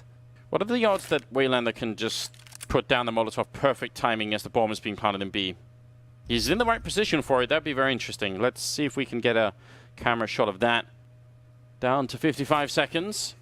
They're not going to be able to stop the bomb from going down, but they can certainly try and see if they could do a lot of damage. There's the Molotov coming out, I believe, from Waylander. And it does land right on top of Sen. No, actually, he could get the bomb down. Unbelievable. It missed by a couple of pixels. That's... Oh my God, that's actually almost unreal. And now Sunny going to get the headshot on World Dead. If that Molotov had been a couple of inches to the left, maybe that would have been it. Markelov gets one headshot on Sunny. Waylander as well trying to help out. Blade goes down, and now it's all on Markelov. He's going to try again and taking down HS. And now he's out of bullets, reloading in the face of Sen. He goes down. Penta, 12-4, winning the pistol on the second half. Oh man, that... Sometimes, Sanders... Yeah, it spreads to him after as he finishes planting. He takes some damage from it. Don't show us the replay of that because Flipside fans are not going to want to see what just happened. That is so close. It's hard to say. It's hard to just like analyze that just because. I mean, after that, it comes down to the retake and hitting shots from Flipside, right? Because of course, Penta they immediately push behind their smoke towards connector. They do everything right, and so it's so difficult for Flipside to get the retake going there. It is, but like the whole round for Flipside is orchestrated around that Molotov stopping the plants. And then all those people who would have pushed up would have been like, yeah, we're pushed up, but where's the bomb plant, guys? You know, like it would have been really, really awkward for Penta. That's unbelievable. Small margins. 12-4, 17th round here. And Flipside have gone for armor and pistols, so they're pretty deeply invested into this round. Quick feet there on Electronic to dodge a bit of that nade damage. They're rotating over towards that B side. 1 minute left in this round here for Penta, and they have still got the nades necessary. Actually, they're light. They don't have a smoke. So they're really going to have to count on these AKs doing some work for them. Not really the setup for Flipside, however, right now. Was that close enough to hear? Pretty sure it was. I think Waylander, he heard that audio information, and so we see the rotation come through from Markelov. World Edit starting to rotate over as well. Blade, that one gun drop, they screwed it up, and that could cost them. Penta, you had it all to yourself here. Now, Flipside, they're in position to deal with this push. Waylander going to pick up the first one, second as well, third! Oh my god, Waylander! 4 kills just like that with a single pistol.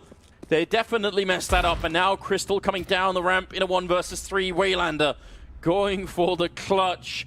The ace here as well, gonna get the spray in. Oh, wow. 5 kills just like that.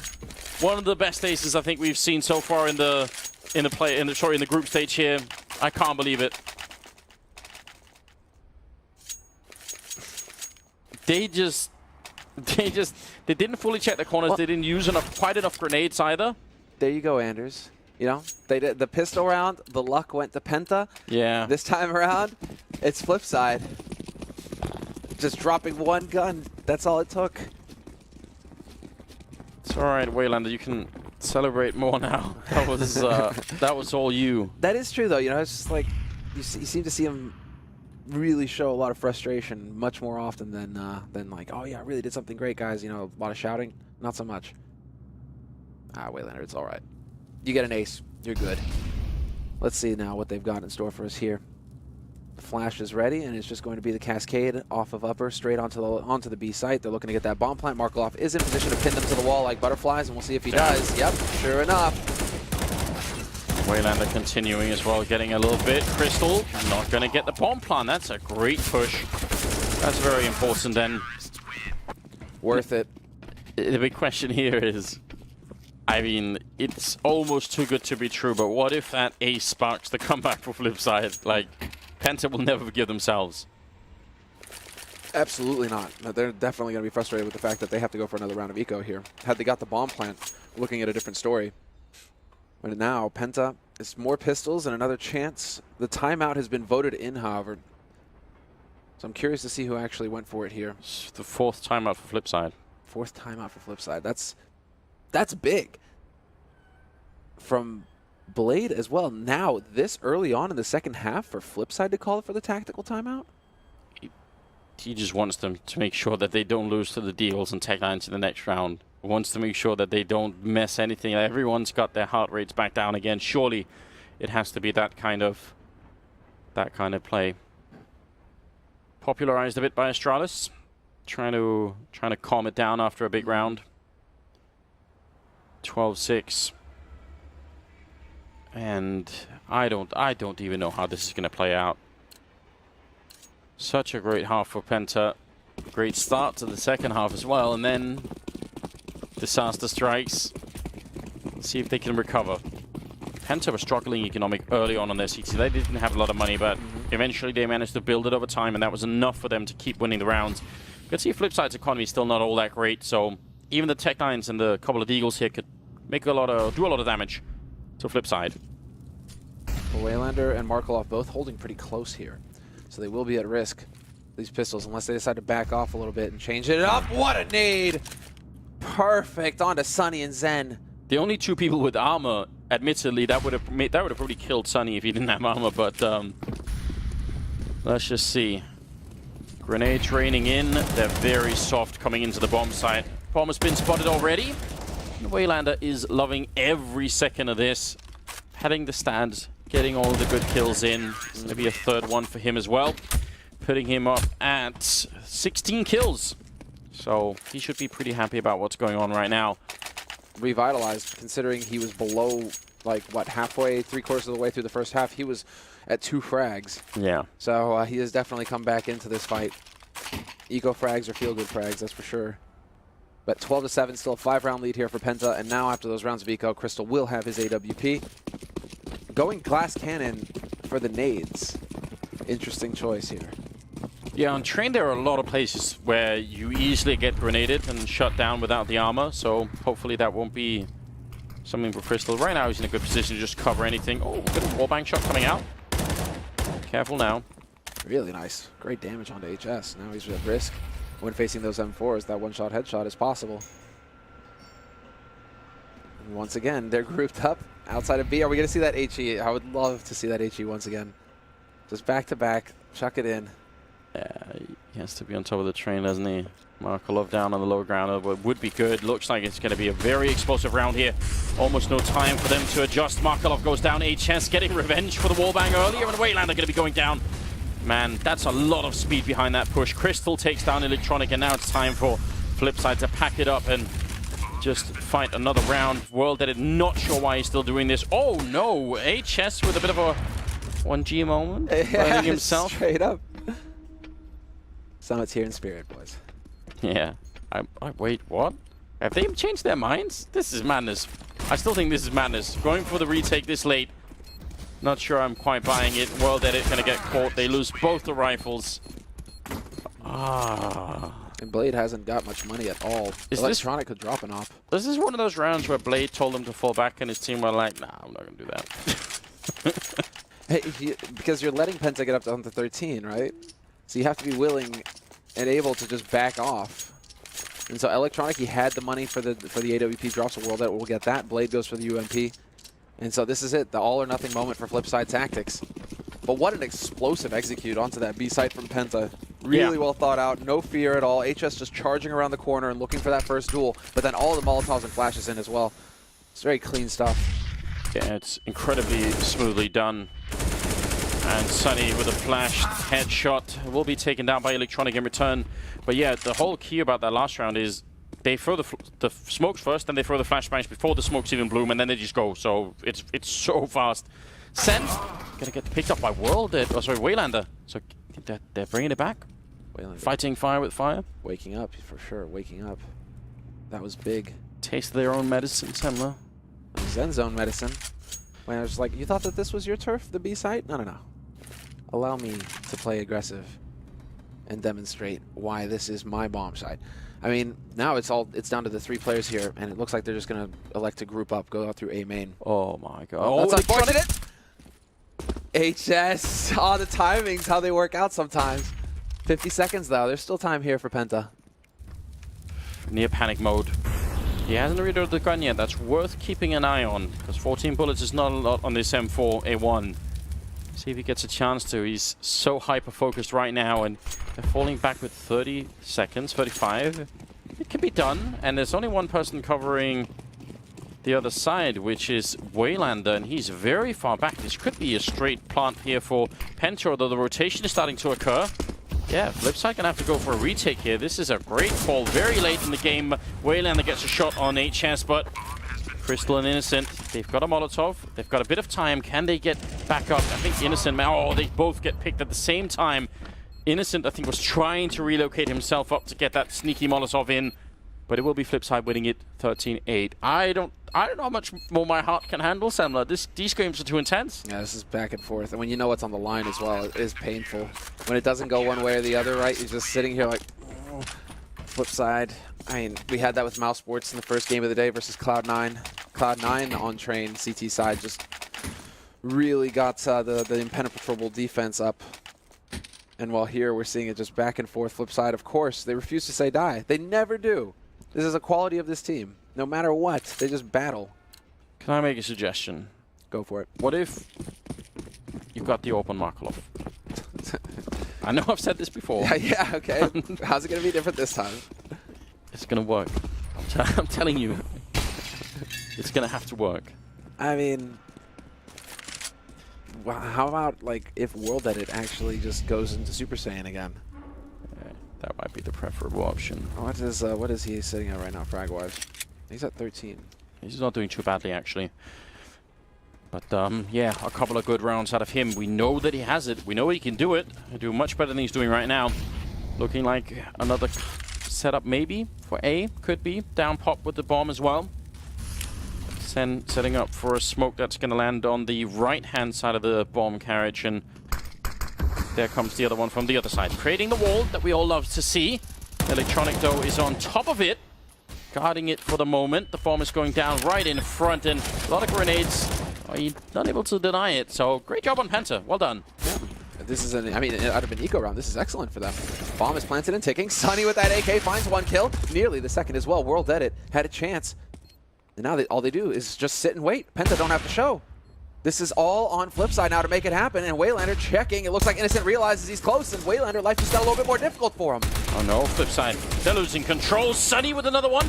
Still got the AK in play. Waylander trying to get out. He gets a couple of kills, and the third as well. Oh my god, Waylander. Someone's going to have to buy him a lot of drinks if they make it through this one. 13-9. How does he make it in with all those kills? Sunny almost stole that entire round from them. What a lethal player. He's been sort of sneaking under the radar a bit here. He's actually been performing incredibly well in this game. It's just that it's not the flashiest kills that he's getting, so we're not noticing them quite as much, but... Oh my god, this game, 13-9 now. This stuff from Waylander here, look at that adjustment. Oh my god, that's quick. That's sick. Sees the value of picking them up, and yeah, Innocent knows, saw him coming, but there was nowhere for Innocent to go. It's not like he can step out of Pop Dog and try and reset. Just need to hit the instant headshot, and well, this could get interesting. Mist flash, or no, the smoke goes down. And so Electronic deciding to back off. He definitely was close enough to hear the footsteps. I'm trying to boost it. That only works if someone is on top of the train. That's why you do that kind of boost. You're not going to be able to see anything else, but still, very much worth it. Electronic was playing up there just a couple of rounds ago, so... Smoked and re-smoked, and we're down to 1 minute and 15 seconds. Penta, where are the rounds going to come from here? They've been very scattered. Their economy is definitely suffering hard because of it. They've used all their money in this round, so if they lose it, they're back to ecoing, and Flipside get up to 11 rounds. Same could be said for Flipside, though. They're tapped. Yes, indeed. This is going to be a key one. Fake. Smoke's going down. Are they going to commit to this, though, or not? Flipside. They've got 3 players on A. Now it's on Waylander to start things off, and Waylander, double headshot. Markeloff watching upper, snuffs Sunny. And it's Innocent and HS, just like that. The last 2 alive here for Penta. Flipside, they hardly took any damage at all. That was it. Waylander down to 94. He's just straight eating players in that bomb site. It's absolutely absurd. How is he playing so well right now? World Edit taking down Innocent. We started off this match talking about our sort of, I think it, justifiable concern that he's a very emotional player and that, he's maybe that emotion could bring him down if it's too much, but he seems to have sort of turned it around and channeled it into something quite useful instead, which is ridiculously, like 24 kills is what he's up to now? Yeah. It is unbelievable. Yeah, after such a slow start as well. He will get revenge in the end. Good job. Going down after the time has run out. Just no. And the facepalm from Waylander. It's just like Waylander cam. It's like Nico cam back in the day. We just need to have a Waylander cam. Yeah. We probably should do that. Get someone like a compilation. All the faces of Waylander throughout everything. The qualifier and this. Well, that was such an important round for Flipside to win. Losing Waylander definitely hurts. I mean, again, they were light on the cash, but this buys them another chance. They saved the AK. How much can HS do with it? This is one of those maps. I mean, we sort of saw that earlier when Cloud9 were playing as well. That you can sort of rush out. Chris did it a number of rounds. Charge into the A yard and just look for kills. So if HS is up to it, give him the go. Cover him with grenades. Let him be the entry point, the tip of the spearhead, and then try and see what happens. And well, he's leading the charge at the moment, so maybe that is what we'll see. I like this star, but well, he's going to get shut down. Grenade and AWP waiting. They probably needed some of those flashbangs a bit earlier. Yeah, there's running with the nade out in your hand doesn't really work, and well, it's looking like a flawless hold here. Well, Innocent's got an AK, so you can still get that one tap. And yep, there it is. Well, that was more of a burst, but he does find the headshot on Blade.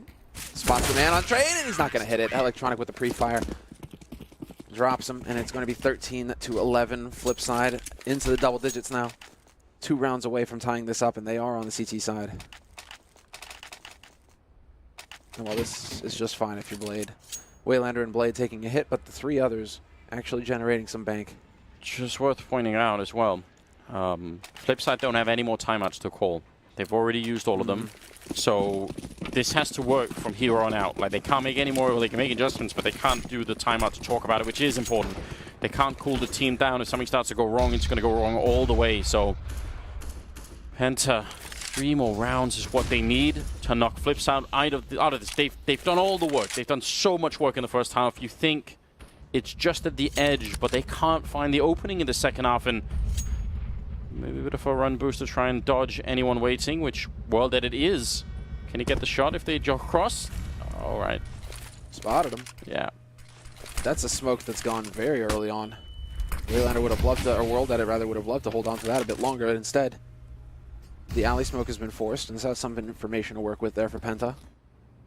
And now, Sunny, they have to wonder, you know, is that guy going to stay over there once the smoke goes down, or are they going to rotate off? Very little info to work with. Electronic, though, super aggressive in pop. Yeah, a bit scary. I'm not sure why he's covering main quite that much. His teammates should be doing that so that he doesn't get caught off guard at any point. Flash down from Innocent, but just trying to lure Electronic back in, I believe, and he's still going to lose the fight.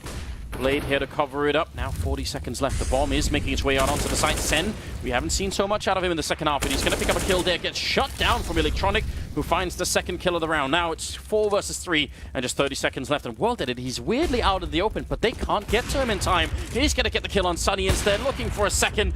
This is crumbling at the moment. Finally, Crystal gets a kill, and a second with the UMP, and a third one coming in from HS. Flipside, how are they losing this round? There's the spray coming in. Electronic closing it out with a quad kill. I'm not going to try and analyze this. I'm just going to accept the fact that that happened and move on to the next round. It's all good. Don't worry about it. Just don't even worry about it. Nothing is making sense any longer. It was just an emotional roller coaster, man.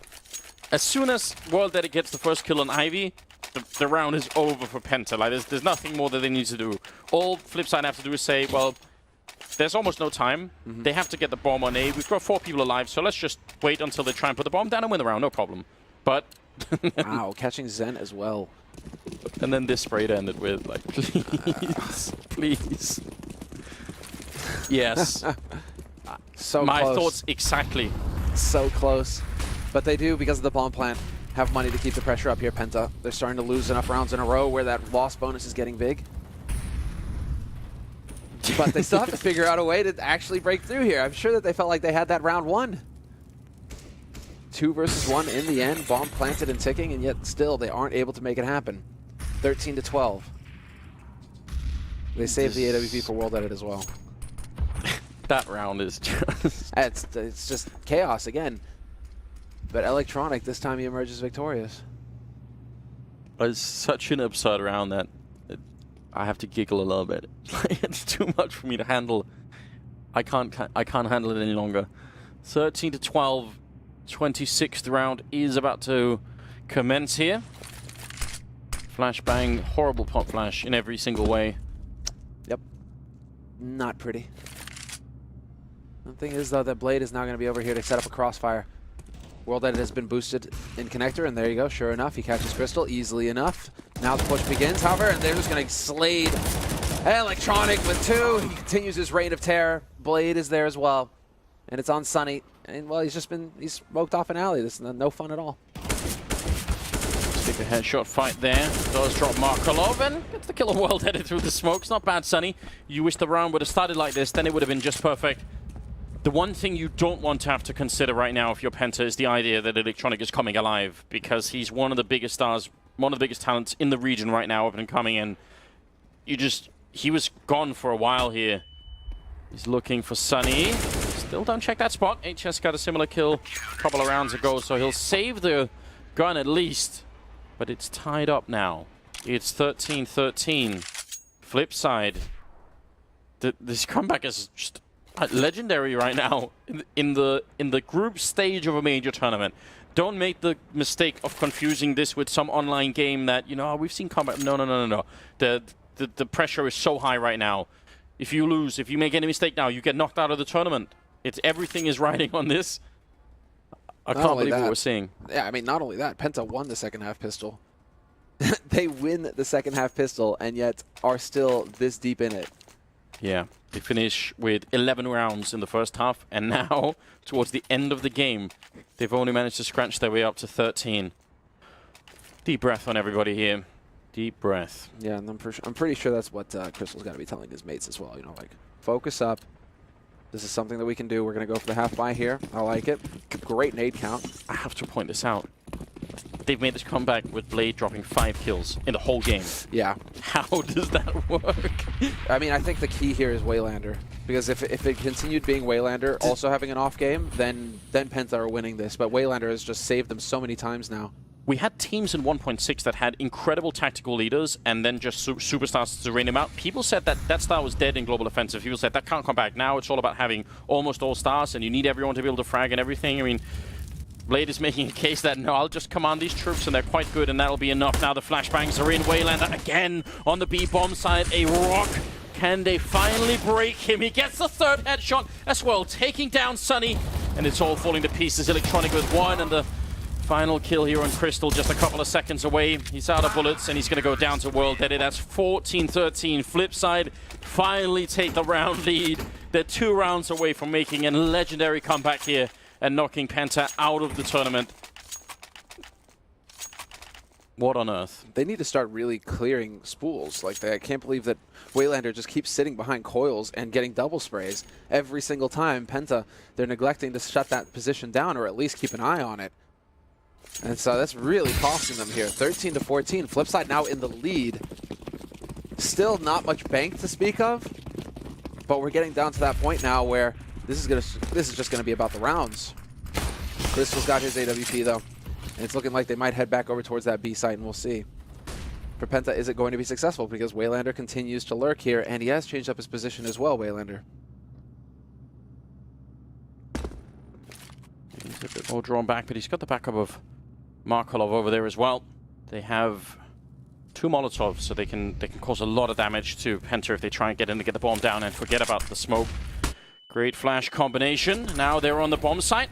Long range, a little bit of tapping going on. Waylander got to be very careful, and that grenade would have got maybe a double, but instead they take him down. Sunny has fallen. The bomb has been planted in a very strange spot there.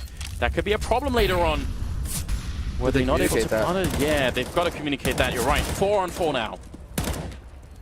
This is all going to be key here because World Edit, they weren't able to push aggressive for connector here, Penta. A lot is riding on HS, who's holding close. He needs to win the duel versus Markolov as soon as the chance is there. And Markolov is going to drop right behind him. I'm not sure if Markolov spotted him, and HS should be able to pick up a kill for free, but he's now at a 1v3, and he's getting shot in the back. World Edit finds the headshot with the P250, and yet another round goes the way of Flipside. They're on match point. They've got 2 of them. This game is so wild. I just can't believe it. Sen has got just, what, 27 kills? Is it more than that? Did he get 1 in that round? It's just out of control. Waylander on 26, Electronic on 25, and Markolov is up there as well. It's all over the place. Flipside only getting 4 rounds in the first half, and now they're 1 round away from knocking Penta out, putting an end to that saga that's been just going on for such a long time. We knew it was going to be a heartbreaking day. We've been saying it again and again and again, and no matter who the victim is, you feel like they deserve a bit more. Well, I mean, is this like the 1.6 train all of a sudden again? You know, talking about 1.6 and in-game leaders. Yeah. This is 2 halves of just full CT lockdown. Sunny, though, with the punish on Electronic. A change-up from Flipside, flashing into A main, and that does not work. So man advantage here for Penta, and there is always a chance, Anders, that we take this to overtime. And then it gets real. Yes, there is. Oh, the timing is perfect. Blade is in so much trouble. He still picks up a kill. HS with a couple in his zone, and Markolov has got Innocent. It's still a 2-on-3. The bomb is actually dropped all the way along the side of the wall. Markolov with 1. A lot of damage goes for the spray. And there comes Waylander taking down HS. Oh, no. They had the lead. And now it's on Crystal. 1 versus 2. He's got plenty of time here, but suddenly Markolov showing up to play. And Crystal, how deep is he going to go with the mind game? He's just going to go for the plan. He realizes, listen, I don't know where they are anymore. I'm just going to try for it. And he's successful in the first point here. 1 versus 2 clutch to try and see if he can bring it a step closer to overtime. He's fallen quite far back. They only have, well, they have a smoke and a Molotov. Oh my God, that's bad. Yeah, if they find out where he is, that could end it. Debating a response, but bomb is no longer planted for him, but there's some information gained. Drops Waylander down to 22 HP. This is all about the spray now through the smoke because it's going to be blind, and he has to get the connect, and not quite there, just barely missing it. Flipside have accomplished an indomitable CT half here. They have gone through yet again, staying alive in the tournament, ending Penta's run. 16-13, the final score. Utterly shocking after a miserable first half with, let's be honest, just a grotesque mistake in the beginning when they lost the pistol round. Like, Flipside should have won the pistol in the first half. They had everything going there, and then that was like a landslide of disaster for Flipside into a terrible first half. And then this happens. They bring it back with Blade dropping 6 kills in 29 rounds. 6 kills, and they still win the game. I can't believe it. Penta, obviously, it's an incredible shame because they've been going at this for so long. You feel like they should have been able to make it further. I'm sure it won't be the last we see them because they're just such a cool team and the story is amazing, but not today. Just keep that in mind, right? They are still a very young team. When it comes to Flipside, the fact that it was this close and that Flipside had to work this hard should actually have you pretty worried about Penta, because Penta haven't had that amount of time to work together as a unit to refine these kind of clutch situations. It's so hard to practice, the 2v2s, the 3v3s, to make it so that it's instinct how you play with your teammates in those sorts of tight spots. And so, Flipside, a lot more practice there. Penta, it seems like there's so much potential with just a bit more time. They can become one of those crazy teams that just rolls through people and comes through in the clutch. Yeah, just imagine the added experience just from going through all of this on all the players. I mean, this is so wild. They're a team that can say, like now when they come into the next major, if they qualify, because again, these qualifiers are now becoming so fierce. Yeah. And so, if they can pull through those qualifiers again, make it to the main event, now, you're right, they do have a little bit of an edge, right? We've been there before, boys. It's not that crazy. We can do it. What a game this was. I think maybe people were looking at the list of games there and thinking, Penta Flipside, is that going to be so interesting? Well, yes. All the games today are just on edge, and it's not like it's only actually going to get better, it seems, throughout the day. I mean, the madness is here to stay. Yeah. I mean, at least we had this one, right, where it's not as painful as watching either Cloud9 or mousesports go home, because both of those teams have just been fantastic. There is a bit of an out with Penta where it's just like, well, yes, okay, they were kind of expected. This was kind of an expected result. But, it's still remarkable. They just put so much heart in. You feel like maybe they could have done it anyway. I don't know. I had my hopes quite high for them. I don't know what to say. We're on to a painful one, Anders. That's what we will say. Yeah. Because what's the next match? Tell me. Fnatic. Yeah. Well. Oh. And that's a 1-2 match as well. More heartbreak is coming in. Now, that's it for us. I wonder what the guys at the desk, if they can take any more of this. There's another game coming up, and actually another 7 of them, so it's going to be exciting. Paul, what do you guys think? Yeah, I don't envy you guys either. And it's similar, having the opening 3 games of the day are all heartbreaking games for one team or the other. So really tough times for these teams at the major, and we have lost another one. It's in the form of the youngsters from Penta. They've had a fantastic run when you think about the qualifiers and the minor championship coming through the offline finals when they were stacked against them as well. They have at least made it to the major, and credit to them. But they are now out, and Flipside do stay alive. I guess almost predictable in the way that we thought that's how it would happen, but perhaps not how it happened. That's got to be. I mean, with all this conversation about heartbreak, right? If you're Penta going up 11-4 in the first half on your CT side, like outlasting Blade's prowess as a tactical leader and really shutting him down, you had to feel so good going into the next half and everything like that. But what a comeback! And I mean, it's crazy how the first half began, because you guys remember, that's right when catering got here, we all went and got some chicken. We go down and take a bite of chicken, and then all of a sudden, Flipside loses a pistol round in a 5-on-3 post plant at the inner bomb site. Never supposed to happen. The next round's a 3-on-1 for Penta, and they lose that somehow. And it's just like, what is even happening in this game? Back and forth, and that first half is marked by so many different clutch situations that could have gone either way, and that actually could have turned out to be a good half for Flipside if they had won maybe just one of those. If one of those situations early on had gone their way, it would have been great. But the second half, obviously, is all about Waylander getting them started on the right foot, that ace in the second round to really recover things. That would have almost been insurmountable if they hadn't been able to convert one of those force buys. And then he just continued his impact throughout the whole thing. And you just didn't expect to see it. We talked all about how Flipside was a terrorist team, that their CT sides were really, really struggling. Blade said it himself in some post-game interviews, and for them to come in on the CT side and just have an insurmountable defense, that's incredible.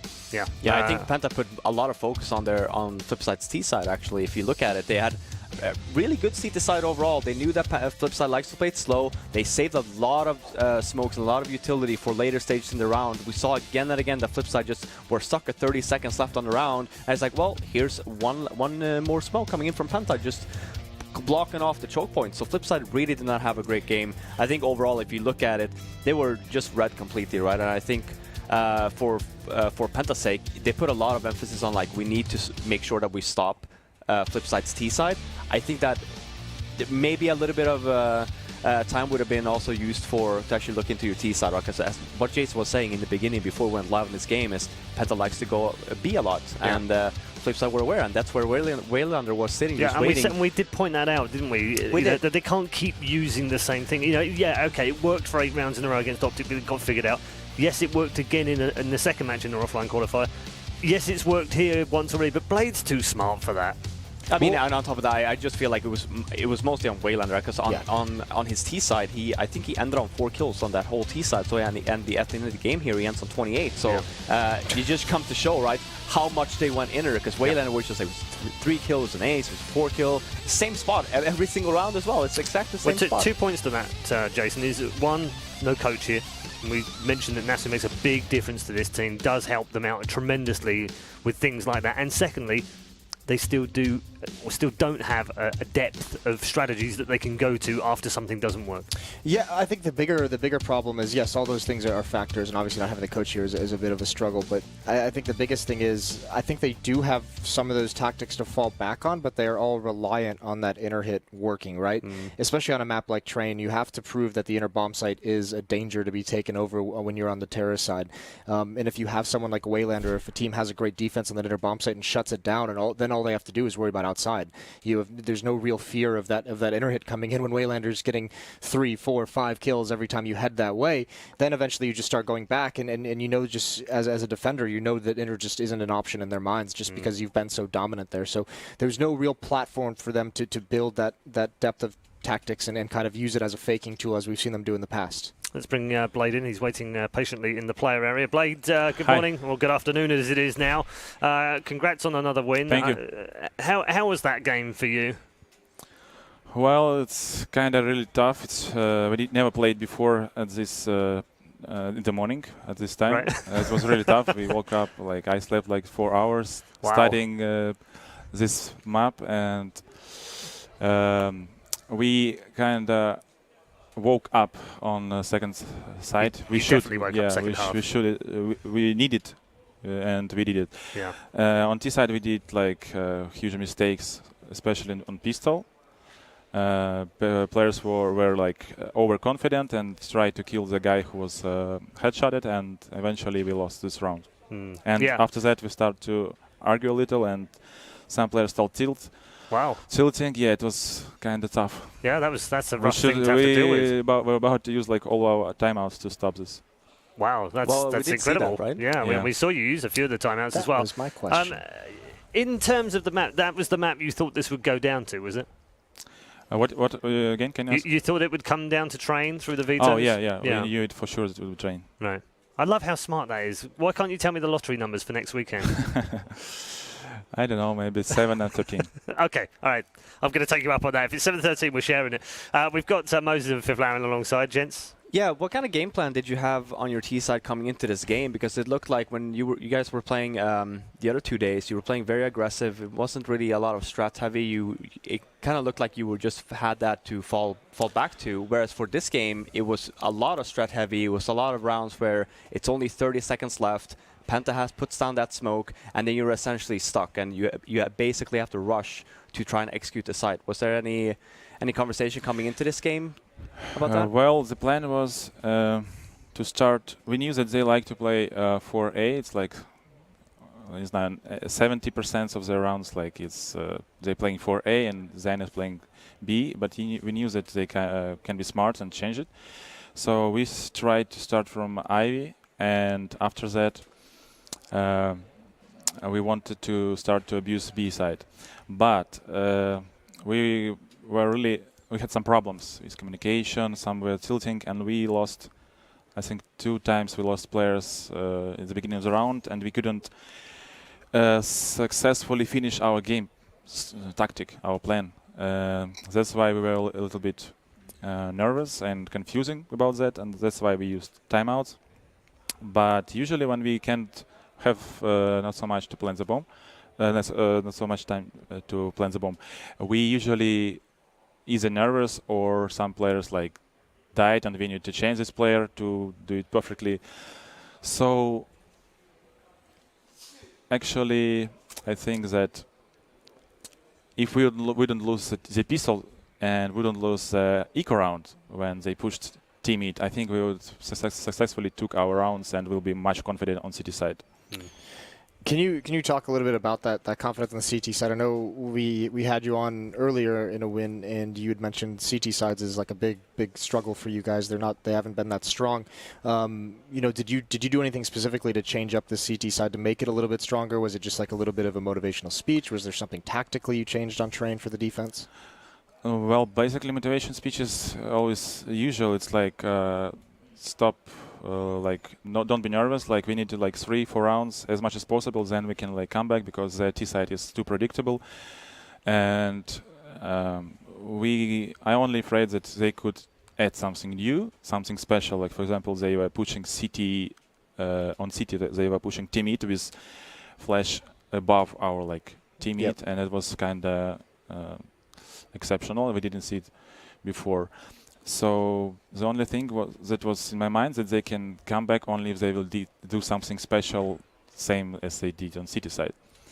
But eventually they did all predictable strats like B abuse and a lot of stuff like that. But at the end they took a timeout and they started to think something out, and it was a little bit complicated for us. Right. I think individual skill eventually helped us. Yeah, Waylander having a very good game certainly helped you out, didn't it, towards the end? Yeah, it was. Yeah. He was yesterday and today he was really nice. Yeah, he's definitely been in beast mode, that's for sure. Well, you're at 2-2 right now, so you can still make the playoffs. Good luck later on today. Thank you. Thanks, Blade. Congrats, Blade. Blade joining us from the player area there. So Flipside survive. We'll take a look at the scoreboard and wrap things up in this particular game. 28 for 21, Waylander. Had a pretty average first half, it has to be said, but second half, my goodness, what a performance. The fourth ace of the tournament as well. Well, and as if we didn't stress it enough, it's not even like the number of kills, it's how important those kills towards the inner bomb site were. I mean, you could even see Blade saying they got predictable, right? Their B bomb site abuse. You had Rush from Optic tweeting out during that game. Everyone knows Penta is going to hit the inner bomb site very heavily. It's just a matter of stopping it. And Waylander stopping it is what, I mean, those kills have such a big impact on the entire overarching strategy of the game. Yeah, I mean, it was a fantastic performance. He was the MVP as well, which we'll show you in just a moment. Just finishing off, Robin, on Penta. They are a young side. They haven't been together all that long, just 4 months now. They've done well for what they've... in comparison to other teams, as you pointed out earlier on. We've not got Envy here, we've got NIP in here. These guys have done well. They've got to take this now and use it as a platform, haven't they? Even coming to this tournament and not winning a single game like Vega, right? It's just, you still made it here. You still... Yep. I don't know how many teams in total that was trying to get into this major. Thousands. And yeah, exactly, thousands, right? And you're still here, so even if you go 0-3, heck, take that back with you. In the silver lining, you'll never feel it at the moment if you're one of these teams that got eliminated, but the fact that you have a spot in the next major qualifier, like guaranteed, that you don't have to go through the online process, that is so nice to have, that you're just directly to the LAN qualifier. Yeah. Yep, you've got to remember that. There is some bonuses in there for the teams as well. And we are going to wrap things up on this particular match. We've still got one more to go, however, in this do-or-die part of the day. All of these teams are 1 and 2. Cloud9 have survived to fight another time. So too have Flipside. The next two are on death row as well. It's Fnatic versus Na'Vi, and it's coming up next. Coming up next,